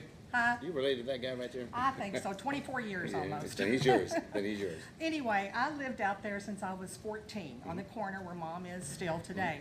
And like everybody else has said, it has totally changed. I used to stand right in her yard and see nothing but cows and horses. Now I bet I can stand and count 8 to 9 subdivisions. But the road, the infrastructure, the city, county, whoever owns it has not kept it up. He's talking about our office, which is right down Old Ford, which is basically a bypass. It's got hit twice. Our house got hit the other day, the corner of our house while we were on vacation. It's going through the city attorney's office right now because he's being trialed. He's got against a felony. So, and then Mom's house, the car has went through that corner and hit the corner of her place. There is the traffic is just horrible. The flooding problems. I have, like I said, I've lived on Beach Grove Road basically all my life. I'm 65, moved there when I was 14. Donnie and I have been in our place for, well, I've had it 25 years. We've lived there 24. The ground on Beach Grove Road will not hold water, and if you do something to the floodplain, it's gonna be horrible. My dad had to come with the boat and evacuate me, basically where our house is. I lived in the house next door back in 97, I think it was Yeah, that was the- 97. that was the And flood. he had to come from where Mom lives, just right, within sight. You could throw a stone and evacuate me because of the flooding. The water is horrible. Where Donnie and I live now, I built that house in 2000. The water is so bad. My basement wall is collapsing. I've had Case Foundation there like 3 times. I mean, all the houses on Beach Grove Road have water issues. Most of them's got sump pumps in them because the water just has nowhere to go. So, and like I said, every time it rains hard, the roads are flooded, the ditches are horrible. They're not forgiving. If you get ran off the road a little bit, the ditches are super deep. Your car is gonna flip. I cannot tell you how many wrecks I have seen and people that got really injured or killed because of that ditch being so deep on Beach Grove Road in the city limits. It's just the infrastructure is not there to add more traffic because of like I said, the flooding and the traffic are the main 2 things that's why we're against it. Okay. Well, I appreciate it, Don. All right, thank you. All right, is there anybody else? All right, Miss Emily, and before you guys get started, one of the things that I think this is a very important thing, it has changed a lot over the last 5 years of the way that they address anybody's development. We're 65% of the floodplain. There's nothing we can do anything about. It's been here for years. That's part of it. But I can tell you that planning and zoning and the cities are really working hard to make sure where's that water going to go, right? Anything that gets developed in the city of Shepherdsville, we want to make sure that we don't make anybody's situation worse, because there are some things like it that have been here development for years, and unfortunately I can't speak for 25, 30 years ago. They've done some pretty bad things. Sorry about that, even though I had nothing to do with it. But I think it's important that you all know, whether it's this development or any other development, we are definitely working hard to make sure that we talk to people. We know about traffic, we know about water. Where's that water gonna go? Traffic, I can tell you that we've been in discussion since day 1 of taking office to get us a interchange at 119, to get us 4 lanes on 61, to get us another bridge on the east side. We gotta have another way to get out of the city. But until that happens, we're still beholden to the federal government, the state government, and then even the county, but mostly the state and the federal level. So we are working, that is a state road. I wish we could do a lot more, we cannot touch it, but I do think, I wish I could put speed humps on there for you, sorry about that, I would. But I think it's important for you all to know, at least there are more considerations for every development that's coming in the city now. We are paying attention to the water issue. It's not, I mean, so I just wanna make sure, I'm not defending these folks here, I just want you all to know that they go through the same conversation with planning and zoning as we want these folks, because these are the folks that are gonna vote for this situation. So I think it's important. We appreciate it. I just know that there's been some things that I wish we could have corrected 30 and 40 years ago. So anyway, Emily, would you like to answer some of these questions? Yeah, so, with the drainage, I'll let Ted cover that since he's more, well-versed in the drainage, specifically with this plan in this area. But to address that, you know, there was some comments that this area, you know, we don't need any more developments of this type. And as you guys know, Shepherdsville is growing very quickly, and the market is just changing for people that are looking for single-family homes. So this is a good in-between of single-family homes and, you know, higher density apartment style. So this is something that somebody could come in and afford and own by themselves. HOA restrictions were brought up at the Planning Commission meeting, just discussing the common areas and if this would be in an HOA so that those areas would be maintained. Developer has not, you know, committed to that it would be an HOA, but discussing it to deal with the common areas and stuff like that. And they could think about, you know, adding those restrictions of rentals, but I don't think the intention that I think Dawn had about it being a rental and it being better taken care of is the same sentiment as, you know, it being an apartment being rented. So if the person that rented it, it would be their property owner renting it. It would be, you know, they take more responsibility of it than it just being under a general management group. So each lot would be owned by a property owner individually. Like I said before, I know it seems, you know, there's a lot of question on how this would fit on the site. This is how we're proposing it to fit on the site. You can see there's significant landscaping and buffer areas on the site. We talked about how this was not similar to the townhomes down the street, but we feel like it is. While it is 2 stories, there is space in between each building. The land development code says that the lots for an R3 development only have to be 1850 square feet. I was gonna ask you, what is the square footage of these So units? smallest square footage or lot size that we're proposing is like 2150. So we're exceeding the lot size of the requirements in the land development code, providing landscaping, adequate yard area, and we do think it is similar to the townhome development down the street. And again, a need in this area by providing a different option other than an apartment or a single-family home. It gives that first-time buyer, you know, a chance to enter the market and purchase something they could afford that's, you know, they might not be able to right now. And as you said, this area has significantly changed, which justifies the R3 zoning, not only in Urals and the surrounding areas. This specific to this development is a lot of R3 or higher density zoning.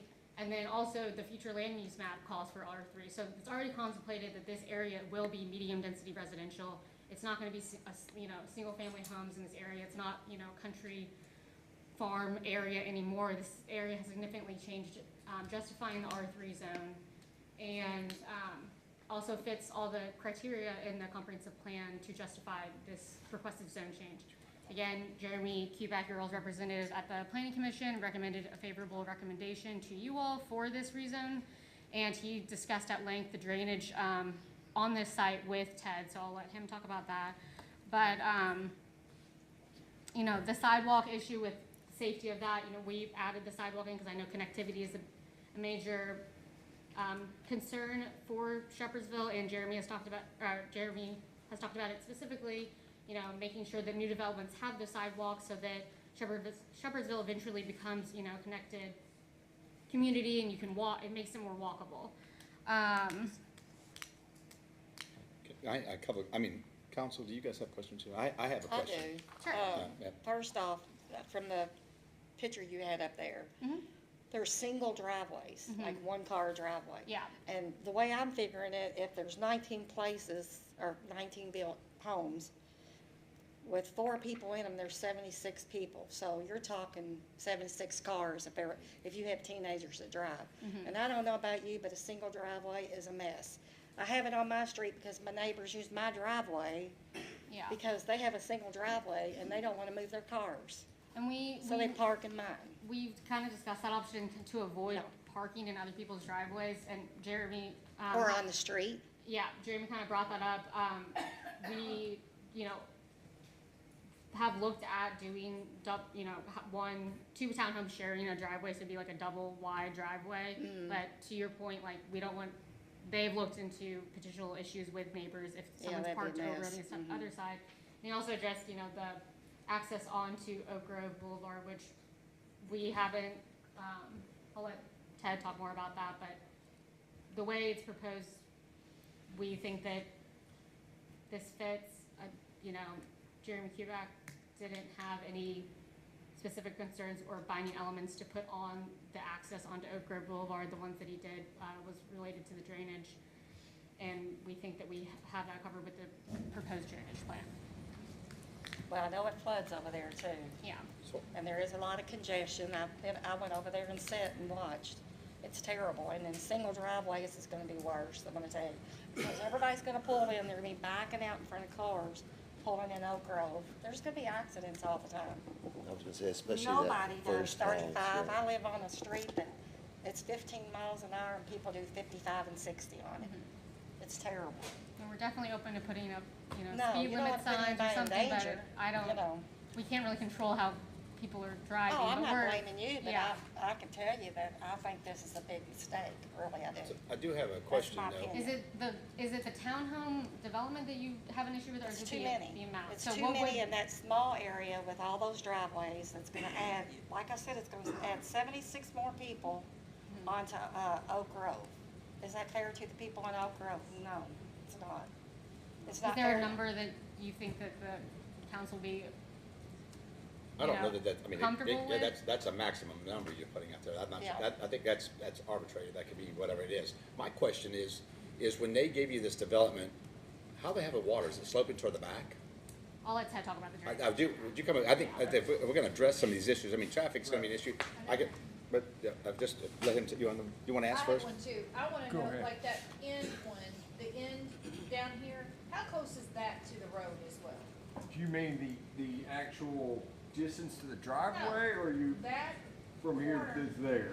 To Beach Grove Road, how close exactly is that to Beach Grove Road? To That the- end corner? The right of way or edge of pavement?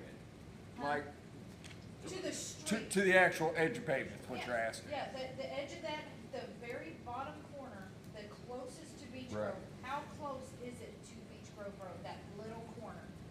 The actual Oh, structure. please, oh, The actual please. structure. 30 to 40 feet? I mean, I'm guessing. Yeah, I was I mean, just- I'm looking at the scale. I don't have a scale with me, This or I little would pull corner a must scale right- out. Like right here, Right, at the you're bottom, saying from like how here close is that? to the edge of pavement, Yeah. which is right there. Yeah. So I'm looking at this, it's, what, 1 to 20, so 25, maybe 30 feet, I think? And then there's a street divider on Oak Grove, right at the end of Oak Grove. There's a street divider, right? Yeah, Yeah. like a split? Yeah. Yes, uh-huh. No. I'll Where let you do you go. want me to go next? No. There was a lot of Will you questions. give your full name? I was gonna for say- her? Oh, Ted Bernstein, 503 Washburn Avenue, Land Design Development. Okay, go ahead, just to, Uh, if you want to kind of answer some of the questions, I mean, obviously the Sure, I traffic can, was. I certainly can. Yep. So, we've spoken to Arthur about the drainage. Obviously, that seems to be a huge concern. What I can say about that is Arthur has, in theory, agreed with us that we can take our water to Oak Grove Boulevard, to the system that exists under there. Is that gonna help the situation? What I can tell you is this, is at least we are now controlling where that water goes, right? So if it bleeds off the back of the property, but we have to take all the water to the front, we're gonna find a way to do that. If we gotta run, if we gotta collect the downspouts and do all those things, if that's where we say we have to take the water to, that's where we're gonna take the water to. Is there a creek back there? There is one farther back. Yeah, and there's nothing- It's a draw. Yeah. I mean, for, Yeah. essentially. As far as, you know, and sometimes depending on where that drainage system goes to, if it's a long run to where it empties out, then people ask us for detention. And they'll say, we want you to detain your water and slowly release it. Sometimes when you're so close to a watershed, they actually want you as quickly as you can to get the water into their pipes and disappear. And that way, that's part of the water they don't have to worry about slowly bleeding out into the system over a matter of time. And I suspect that that is the case here. And I certainly will know more, you know, if you vote in approval for it, once we get to the construction phase. We obviously have to go through, you know, tons of hoops with drainage, erosion control, all the things that people, you know, understandably are concerned about, and we understand that. We did agree at the Bullitt County meeting to do a 1-for-1 floodplain. So if we add a scoop of dirt to build up, we're gonna remove a scoop of dirt from somewhere else on site so that we're not creating more of a flood-prone area in this case. Which is more than what's typically required right now. It's what we agreed to. Just, I know we've already had you guys talk, but if you want to real quickly just make a comment, please. The concern is where? Right. Well, it has to be from our side. If you move, like, here's a floodplain, right? Right. About a half acre of that is Right. a floodplain. Where you're putting that front section of there, 1 through 6, Right. those buildings are in the floodplain now. So you're gonna have to displace an awful lot of dirt, because that's back where Mike's shop was at, and Mike's shop was in the floodplain. Right. So you're gonna have to displace an awful lot of dirt somewhere. Where are you gonna have room to displace a half acre of dirt? Well, I think once again, I mean, we haven't, I don't know what those numbers are. And I certainly can't sit here today and tell you exactly that this is where I'm gonna get dirt from, this is where I'm gonna put dirt. But you said it's gonna be on that side. That is correct. And if you do it where there's no floodplain, you're talking about up there next to Beach Grove Road, what's that gonna do to the lady who lives next door to you? Right, but we also have backyards, we have side yards. All your I mean, backyards are in the floodplain now. Right. Until you get up to this point, Right, but if. not right here, Yeah.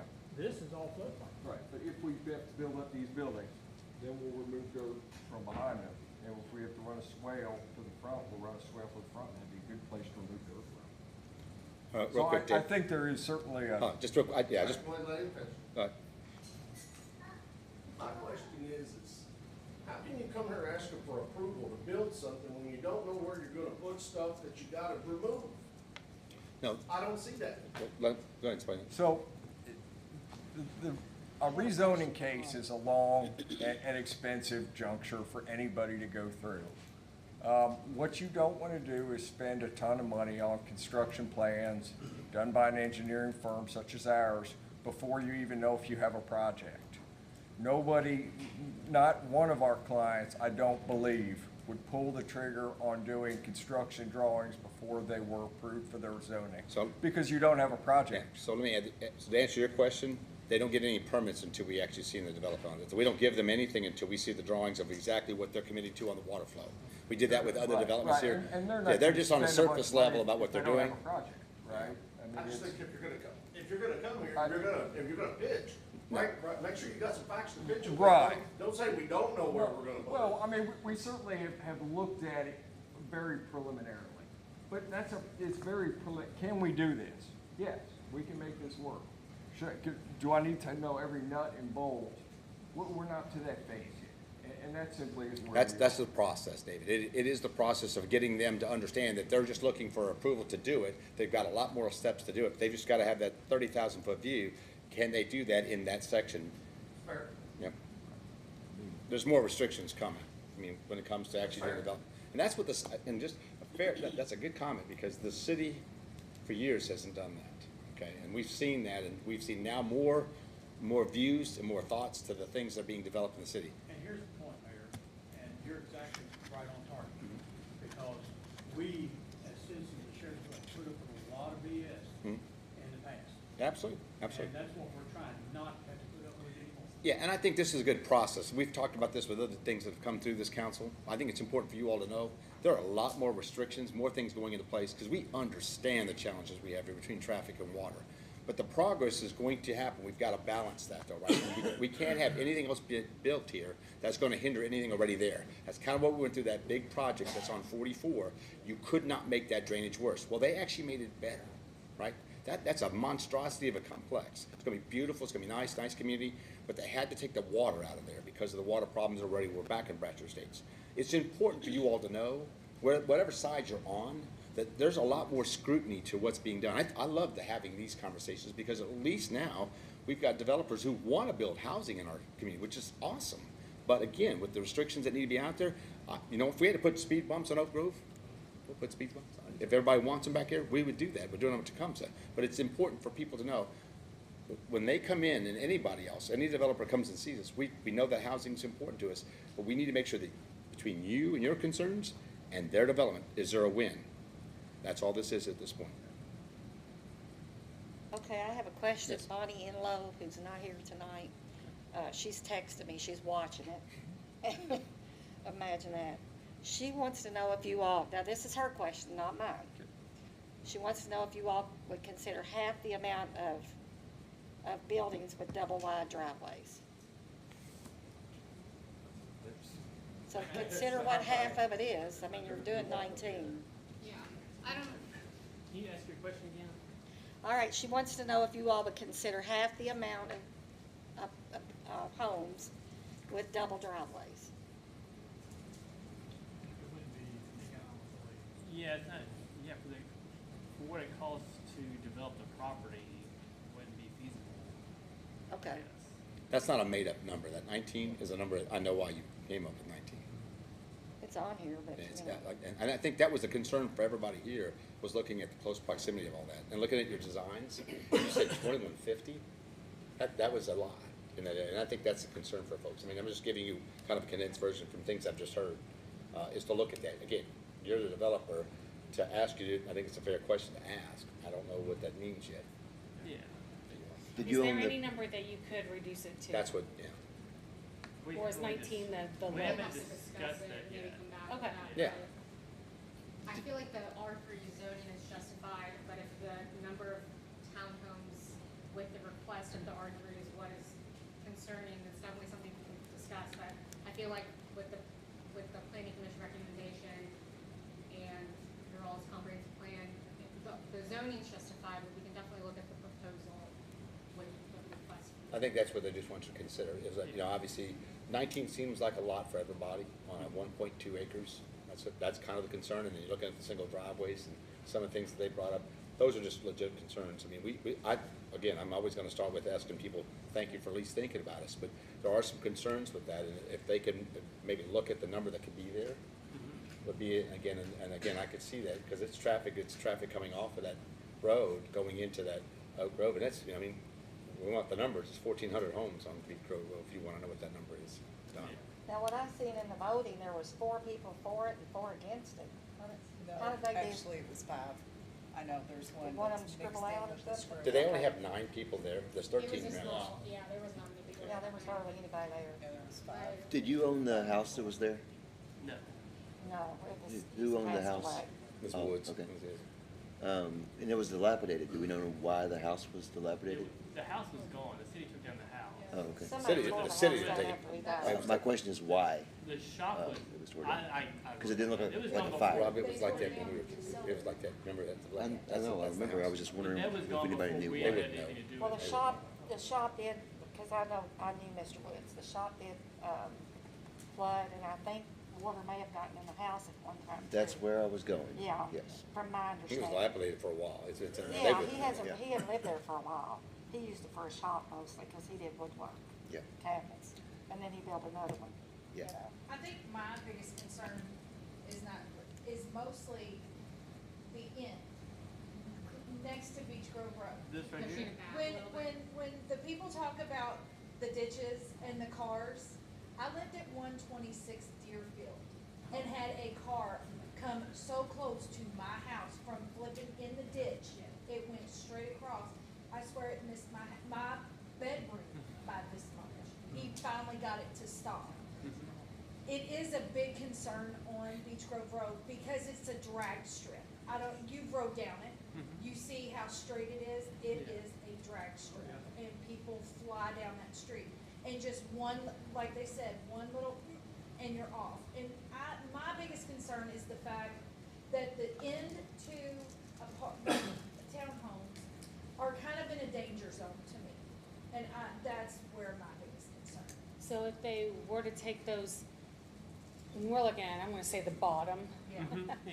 If they were to take that kind of the bottom two off, And start would right you be here. more, and Yeah, I'm just throwing this out, I would don't you like- be more comfortable? I'm good with that, but, and mine is not mine's not the driveways. Mine is, if you've ever been on Miles' place, no one puts their garbage cans up. It's straight garbage cans. And the people across the street, you know, they're I have a feeling that's what's gonna happen on this side too, is the townhomes.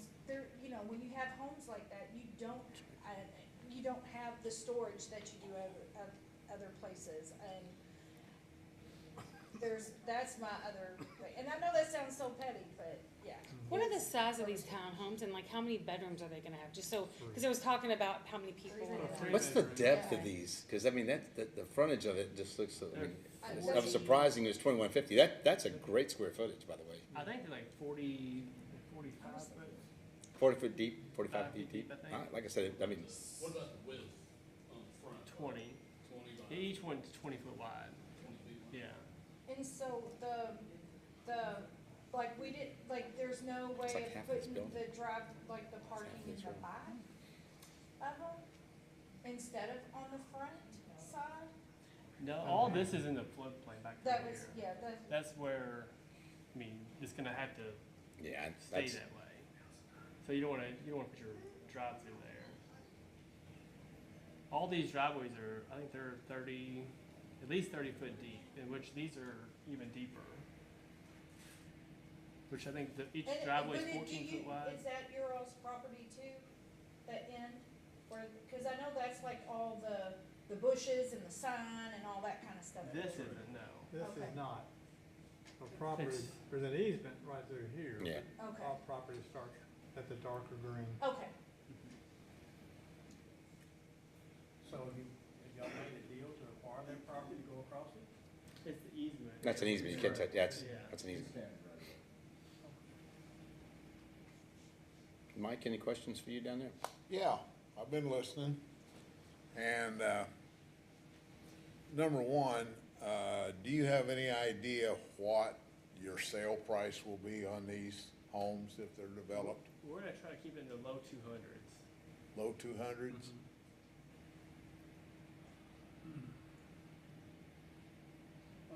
I noticed there was something I read there where it said the maximum height would be 45 feet. Depth. Depth. I thought it was height, so it's the depth. Yes. Okay. They're 2-story. Right, so you have, if I'm not mistaken, I think a two-story home under the old R3, unless it's changed, was 35 feet. That's as high. If you built one down Face Road, it could only be 35 feet tall. Tall. It wouldn't be 35. It wouldn't be that Okay. tall. No, I mean the first floor is gonna be 8 foot, I guess, tall on each floor. Okay. There's a wooden fence that runs along Oak Grove. I don't know who owns it. I don't know who's supposed to maintain it. That is, out through a section of that is where you're going to have access to Never been to that the one. farthest back part. Is that correct? So, I mean, whose responsibility is it, if you know, to take care of that fence? Mike, I think I have the answer to that question. It would all come. I believe that belongs to the HOA of Oak Grove Boulevard. Okay. Oak Grove subdivision. I've never lived in an HOA. I don't like them, but that's neither here I'm nor not there. gonna put my life on it, but I'm almost sure that the HOA is the one that put that up, Okay, and I believe they're the ones that are required to maintain it. all right. The other thing is, with our new comprehensive plan, I know there's been times that, developers have come here and they said they're requesting a zoning change from this one to this one. And I think at one point, when Peyton Griffey was here, they wanted to change it from one to another. And as I looked on the PVA, it wasn't designated as either one of them. So if he wanted to go from R1, it didn't even say it was R1 to begin with. Looking on the PVA map right now, all along I'm gonna call it the north side of Beech Grove Road, it's almost all R3. Now, I presume those are new designations from the new comprehensive plan. On the south side of Beech Grove Road, where there are existing single-family homes right now, there's a bunch of B-rated. B1 or 2, I don't know which one, but there's a bunch of B-rated designations for property. Well, I don't know where those come from. This was all, the zoning map that I pulled was off the old map, so that Yeah. was not updated with the comprehensive plan. I feel like a lot of maybe those sites you're talking about were grandfathered into Yeah. whatever zoning it is, but this is what was shown on the old current map. It wasn't, because I know you guys have the new GIS map, updated, but this was all Yeah. the old one. The other thing is, and this isn't currently being asked to be, to have townhomes or anything else built on it right now. It's a vacant piece of property. But I do believe on the backside of your property, where it comes around the brick home that's next to it, it adjoins 4.5 acres. If you can put 19 to 20 homes on 1 acre, how many can you put on 4.5? If, there again, nobody has said they wanted to, but if this is successful, I would think that someone that owned 4.5 acres of vacant property that's already zoned according to PVA R3 has got most of this problem whipped to begin with.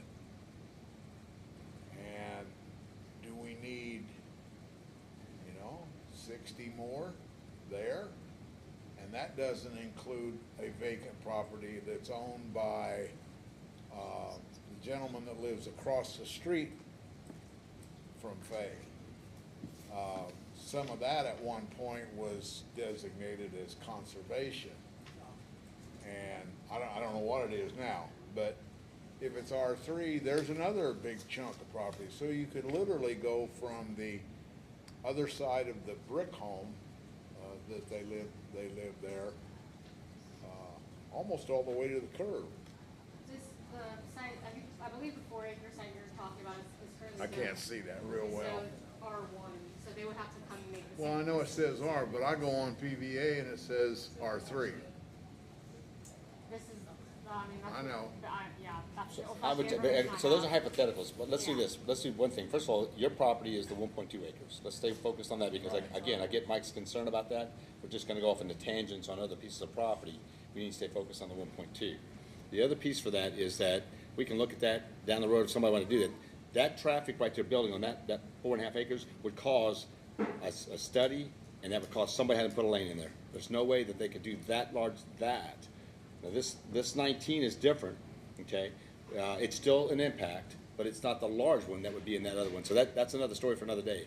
Let's just stay focused on that piece right there, the 1.2, and the traffic impact on that and the water issues that you guys have discussed. I think that would be the biggest concern for everybody now, and what it says on the comprehensive plan.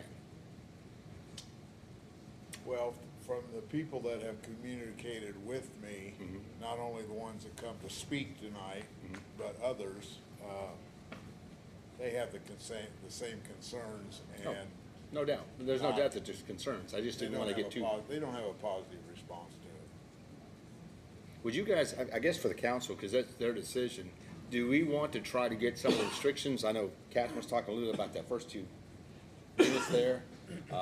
Do we want to try to, for you five and Bonnie here who's watching it, you guys want to get information that would at least, between what you think and what you think? I'm just trying to be a moderator here to kind of figure out how do we make some concessions to make this work for everybody, if it is all possible at all. Yeah, we'd be happy to discuss what was discussed tonight and review the binding elements the planning commission put on and maybe propose some binding elements or something else with you all before we did a formal review on it. Okay. I think it's just important for everybody to understand. I understand the concerns of the residents, but there's always been concerns like this throughout the city. But if there's a way to make it work, I think that's the first thing we ought to try to do. If it can be feasibly done, then between the developers and these residents with their concerns, let's figure that out. Let's just start to figure out if there are some concessions that make it work for you as a developer that can meet some of these demands that they've talked about. Some of the concerns, not demands, just concerns they've had with traffic. And if the city can do anything like as far as speed humps on Oak Grove Boulevard, we've got Tecumseh covered. But I mean, if there's some other things like that we need to do, I mean, we'll do whatever we can. I just think, I'm not speaking for them, I'm speaking for the city as what we would try to do if we're trying to make sure we're working with both parties here. We need to, can I just say one thing? Yes, ma'am. We need to make sure that our city officials, the police, know what the speed limit is. And Yep. that's just, they may just been an incident, isolated incident, but when one of the cars ran off the road and hit our office and tore stuff up, the speed limit is 35 miles an hour. And Okay, and when the police report came out, the police said it's 55. Okay. And she was doing 55. And so he said she was not speeding. And so everybody needs to know the speed limit on that road is 35, not 55. Yeah, that's one of our challenges with the community. We got Jackie Way. I can give you a bunch of other streets that people just flying. Yeah, they do. And unfortunately, we live in a society that, it's not a zero-sum game on that. And I will tell you, we'll put speed bumps in we can in the city because we know it's becoming more and more prevalent. And then cell phones, we don't want to get that conversation. So we do. We have a lot of distractions right now. We have people in a hurry. And unfortunately, it's until somebody gets hurt that we have these kind of concerns. But I would love to put, there are different things we can do. We just can't impede state roads. There are things we can also work with KYTC on some things that we can do.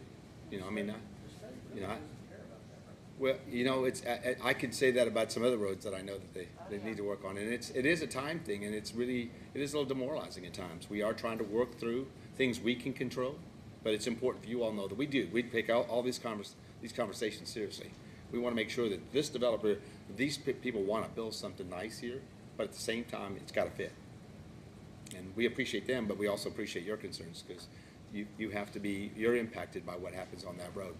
Well, you know I'm all for housing. Yes, ma'am. Yes, sir. Yeah, I know you do. As long as they put Yes, sir. some restrictions on. Yeah, well, would you guys get numbers for each other, and would you mind? I'm kind of volunteered you right now. If you guys will at least work together a little bit, why don't we do that? I mean, obviously, this has been a great conversation, good questions from the council, but I think it's important. We tried to do this. This is an open meeting here. We have tried in the past, especially when it comes to the industrial park. If you get close to our residential area, we want those meetings out there. We want people discussing it. But we've got a residential versus residential. We got to figure out how that works with the concerns that you guys brought up. Can we do that? Can we just, you guys put a pencil and paper to it and talk a little bit and then come back to this council? I would just like to see if there's any feasible way to at least remove one or two on that. Yeah, Okay. that's. No, I've got that down. We'll Okay, definitely look at that. thank you. Yeah. So, well, thank you guys for your time. No, listen, thank you all very much for being here. All right, thank you all. Emily, thank you so much. Thank you. All right, well, I appreciate council, but again, ask all questions. All right, with that said, no executive session, planning and zoning. I know that they have dealt with this project here, but Jeremy's gonna be at our next meeting to actually make sure that get you guys an update on all the planning and zoning. There's not much going on. Board of Adjustment said there was nothing. There's 2 in the county, but nothing for Shepherdsville, so I wanted you all to know that. Yes, David? Can I be clear? Is this gonna come up for a vote, or are you tabling? Oh, no. Okay, this is just a public meeting. But right now, it's gonna be you all discussing with them their concessions. They'll bring it back to the council, then the council will review it. But we'll make sure, if we make any major adjustments, we'll let you guys come back and talk again. I don't care. It's important that you guys see at least if these concessions can work. This is why we're having this meeting. This is actually in a meeting in our situation. A lot of times, we try to get you all to meet privately. You can use this facility here to meet with them before you come to a city council meeting. But today, the way it was set up to have this meeting, you guys get to speak. So, again, if there's any changes, Don, when you find things that you think, communicate to these folks, and we'll try to figure it out, and we'll get it to the council as well. All right, let's see what we can do. Again, I don't want to be on either side of this thing. I just think it's important. Housing's important to us, and if we can make it work, let's see. Okay? All right, with that said, Chief, I think one of the chiefs are gone. Well, come on up here, Jody. He ran out of the room. Was he scared or something? All right, no. Yes, sir, just any updates? Hey, beautiful sign. Beautiful sign. Beautiful sign Beautiful up there, sign. man. I saw it this morning during the day. Nice sign. Council, all I really have is Bullet Blast. Went great last weekend. We did with the help of Mount Washington, Zellington, and Lebanon Junction. We had tons of stuff for the kids to do. It was fantastic. We thousands of kids. Great job. A lot of It activities was for awesome. the kids. It was a awesome. real good time. Just shout out to Amber. She does a spectacular job. No status on our fire truck. We'll find out this week about that. I'll keep all the council members updated on that. Just heading forward in the new fiscal year. Right. Thank you so much. And like I said, I meant, obviously, we want to make sure everybody knows that you were able to stay within your budget and still do all that stuff down there for the flooding. Thank you, A lot Chief. of hard work by the men. Yeah, it's everybody else. All right, Chief Steve, come on up here for a minute.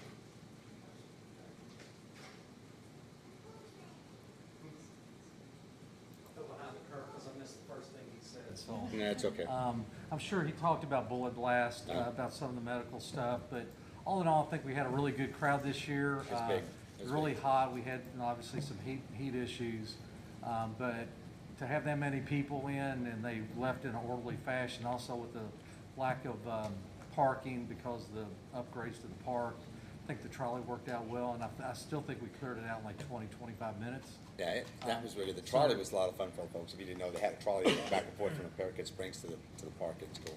And I know that Bonnie Enlow is watching or listening, and I'd like to thank her. She was out there with the water again this year, and the towels she brought really helped out a lot of the officers, and a lot of people in the park were very complimentary of her, and also just about how everything went off this year. So I think it was another successful event. I've been talking about this. There'll be something, hopefully I'll have out a flyer tomorrow that we can post on Facebook. I'll send it to all of y'all individually as the night out. That's August the 5th. We've had a really good response from businesses around here, some of the banks, just all type of various that want to join in with us. And we're almost to the point now where we've got to kind of shut it down to get it all together and go from it. But we're hopefully going to have a petting zoo that the man's donated his time to be here. We're probably going to have a couple bouncy houses. We want to give away some backpacks, back to school supplies. A lot of it's just we've got to see how much money we have brought in and start putting those together. But it'll be mainly a lot of free stuff that people that want to come out and see all the first responders. 6 to 8, yeah, 6 to 8:30. 6 to 8:30, August the 5th, Tuesday. Hopefully we'll have some good weather. That would be a first for this year, I think. So we'll get some people out there and try to pass that on to everybody, and we'll go from there. I don't know, 6 to 8:30. 6 to 8:30. Chief, I do think that, like, kind of going back to what Jody said, I mean, first of all the activities for kids was great. I mean, we're going to add a couple things next year's to the event, but it was packed. I mean, from the pavilion back to Plum again, it was like, it was wall to wall. And this next one here is, like I said, it's going to be primarily we want everybody to come out. It doesn't matter the age, just to come out and meet the first responders. Everybody's going to be out here from Bullitt County Fire, EMS, Corrections. Just come out and meet everybody. But also we'll have something to make it fun. We've also had a lot of businesses donate things. We're just going to figure out how to raffle off and give away. But I think it'll be a good evening to come out and meet everybody, and we'll get a benefit of it too, just to meet everybody. Yep. So. No, I appreciate that. Really fun. And then I'll open up to any questions. Anything? All right. Well, Chief, thank you so much. We appreciate that. All right. Thank you all very much. Thank you. All right. Obviously, Ms. Brenda, do you have anything you want to add real quick before we get done and ask the council member things? How are the cats doing? Cats doing good? Cats are great. All right. Cats are great. All right. Everything's good at City Hall because the cats are great. Yes, everything is great at All right. City Hall. Now, we've got some good things. We are working on some technology pieces that are going to streamline what we do here in the city, get things done a little quicker. We're going to try to get 21st century, Tom. Watch out. No more chisels and stone. All right, with that said. We're working on it. We are. All right, so, Mr. Brad, do you have anything for us this evening? No, not really. Okay. But you did mention about the activity downtown. I got a chance to go down Friday and Saturday night, and it's nice. That's good to Every see. night there's people down there, and I think when some of these projects get done, that it'll continue to increase. So Yeah, when the town it's good to square, see. yeah, well, I think it's great. I do think it's a big important thing. The town square's looking at springtime, and then if you haven't, I mean, it's already started Splash pad, the concrete's already been poured. Good. All right. Can I go over and look at it? You can, just sneak over there. Just sneak into one of the tunnels and go over there and take a peek.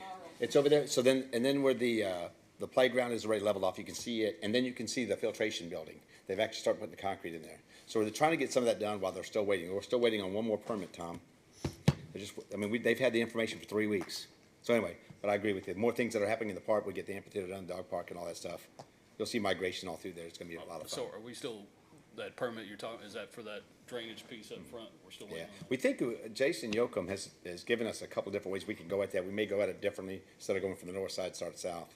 If I got that right, I'm not sure I may get it backwards, but they can do one side, but Core 5 is waiting for that permit to actually get that one piece of that property where we can actually put that line in the ground because of the mitigation on the floodplain.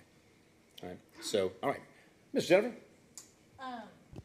I just want to say, number one, congratulations to the police department on their union contract, and congratulations to the fire department on their union contract, but I really feel like next year we should do better for the fire. So that's all I want to say. All right. Rob? A couple things. So drainage issues. We received an email from some people at the beginning of the point. And I know that they're affected heavily by the blue line. I had talked to Scott and Arthur about this a couple months ago. They said we couldn't really do anything because it was private property. But I wanted to know if there was anything else that we could do for that. So I got an answer for you. So what we did is we went over there last week. There's a part of that we can do, that we're going to do, but Scott and them proposed to them, hey, we'll do this section because we can do it because it's our property, our easement piece. They've got to do theirs with their piece. It's just part of, the problem you run into is that public-private thing again. Can't get on your property, it's your easements. That's why when I think they were talking about some of the flooding in some of these houses, all that that whole ravine is yours. So it's got to be kept clear. Every person that owns that property has got to keep that clean. So I think it's understanding that piece of responsibility. But yes, they went there last week, and I said, listen, let's just look at our options over there. Because what it is that drain that comes right there as an entrance. It's really horrendous and what they've done with it. So we have a part that we're going to clear out next few weeks, and then they're going to do their part. And I think they gave them a quote. I don't want to give you that yet. It's a couple $1,000s, I think. It's something like that, to see if they can get all of the folks that live back there to help with that. I think that would take care of their drainage to get out of there. So Yeah, 'cause it kind of splits properties. Yeah, so we're gonna try to do something like that to help. Yeah, what else you got? And then I know the point all the way down to the blue line and all that. Do we have plans after this current drainage pipe to go, I know we want to go to West Blue Lake. Are we gonna try to alleviate some pressure off of Mud Run and Mallard Lakes and all that? So part of it is, when you mentioned blue line, that there's obviously designation by the state of what, and a blue line, and if you look at the point, if you know anything about the point, blue line is a place about this deep and about this wide. It just goes down through there, but it's been designated that, so you can't impede that. So the problem with this in the city, we have to keep going back to the state and say, hey, can we change this? And there are some opportunities with that, and I say that as nicely as I can. There's a process, we can try to go and look at that, but it is, we've got drainage, so over 40 years of drainage issues, and we've tackled some of them. It's gonna take time and money to make that continue to happen, but they're always on the radar as far as the budget, when you look at the drainage, the sidewalks, and the roads. So we're gonna continue to do that, but I think it's always a good place to look at. The point's got some challenges. Okay. And then where are we with the current drainage pipe project? How are So- we doing that? I just wanted to know. Did you just mentioned about the permit? Yeah, that permit? I guess I'm asking, like, when are we gonna start? We're waiting for the permit from Core 5. Core 5 has to give us that permit. What I was mentioning to just now, they have had the information from us for 3 weeks. Everything they need from us, they've had for 3 weeks. And if you know anything about process with Core 5, and I hope they're not listening, because I don't want to be mad at us. Yeah, I gotta be nice. But no, it's a logistics piece that they gotta take care of, but we need if we go in there and do something like that, you're talking about penalties, it would not be good for the city. They could really fine us for that. So what we're trying to do with that, we think that with, as I mentioned with Yoakum, they're looking maybe what part they can actually start the dirt moving there. That's why we were able to do some parts of the playground and all that right there, because it's to the right, if you're looking at it. It's on the east side of where the playground and splash pad and building's gonna be. So they're looking, that's where we can get started on some of our stuff. We know we wanna get started. We want these things done by spring, but between the rain, I mean, we've had 45 inches of rain. Does anybody know that this year? So they've had our permit application for 3 weeks? They've had all the information they need from us, sir. 3 weeks. The Core 5 has had everything. We're just waiting for them. They told us, I just talked to Scott about this Friday. They said that they'd get back. I said, we just need to give them another call. So put that on there. All right, now, anything else? That's all. All right, thanks, Rob. All right, Faith? I do have something, Yes, but I ma'am. do want to make it a point that with.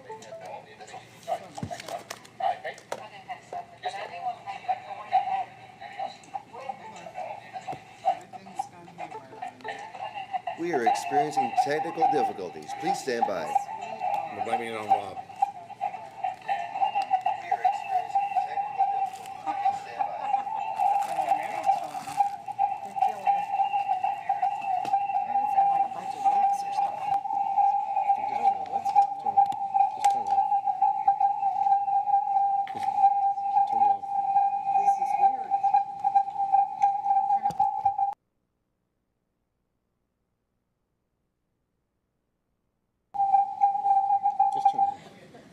There we go. I don't know. I don't know what it was.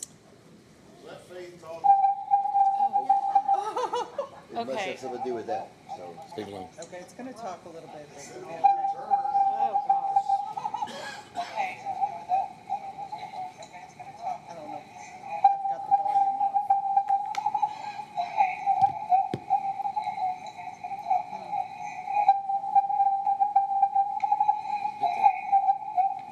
That's YouTube.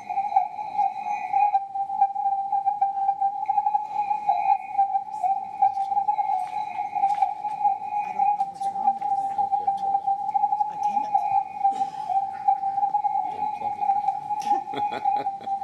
Well, it looks like we might have to adjourn. Right. We're calling a timeout on this, right? Yeah, 'cause it's just stuck. Can you close it now?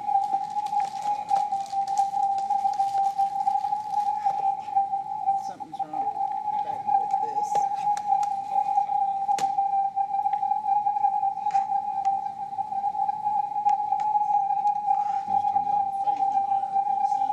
Yes, you are. That's what? We didn't want to hear from you too. Woo, Just turn the volume down. I can't. All right. With that said, I make a motion we adjourn. all right. Second. Take a quick call on that. Brad? Jeez. Adjourn? Hey.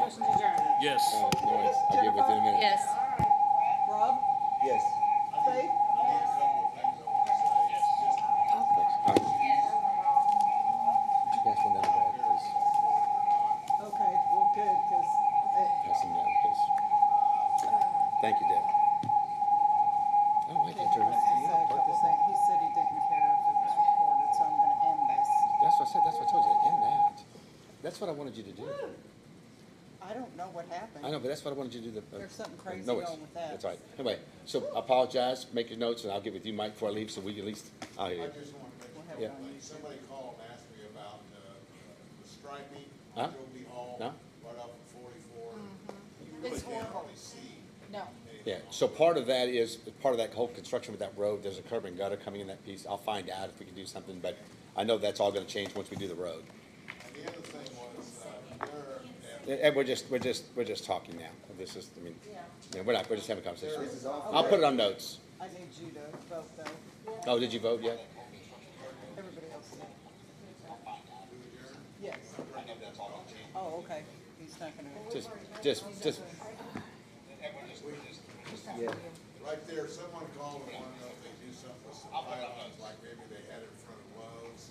I'll look at that. I'll look at all that. Going in and out there at Wendy's, they're making left turns from Adams into there, blocking stuff, going out of there and still making left hand. But we don't have a lot of that right now. Brenda, have we taken a vote? Yeah, we have. So No, we're, I'm we're waiting for officially mine. Yeah, adjourned? Mike, we just, No, I have to wait for Mike. Mike, can you, I vote yes. and do me a favor, will you call me tomorrow? Call me tomorrow. I got you covered. Faith, will you call me tomorrow if you got something you want to? It's that lady. Yes. She was ready to leave, and I No haven't wanted worries. to talk to her about that, so. It's really a good program. I really think she's doing a great Well, I job. wanted her, Mike, call me tomorrow. I'll get you I covered, wanted her bud. to talk to our There ladies we group go. at church.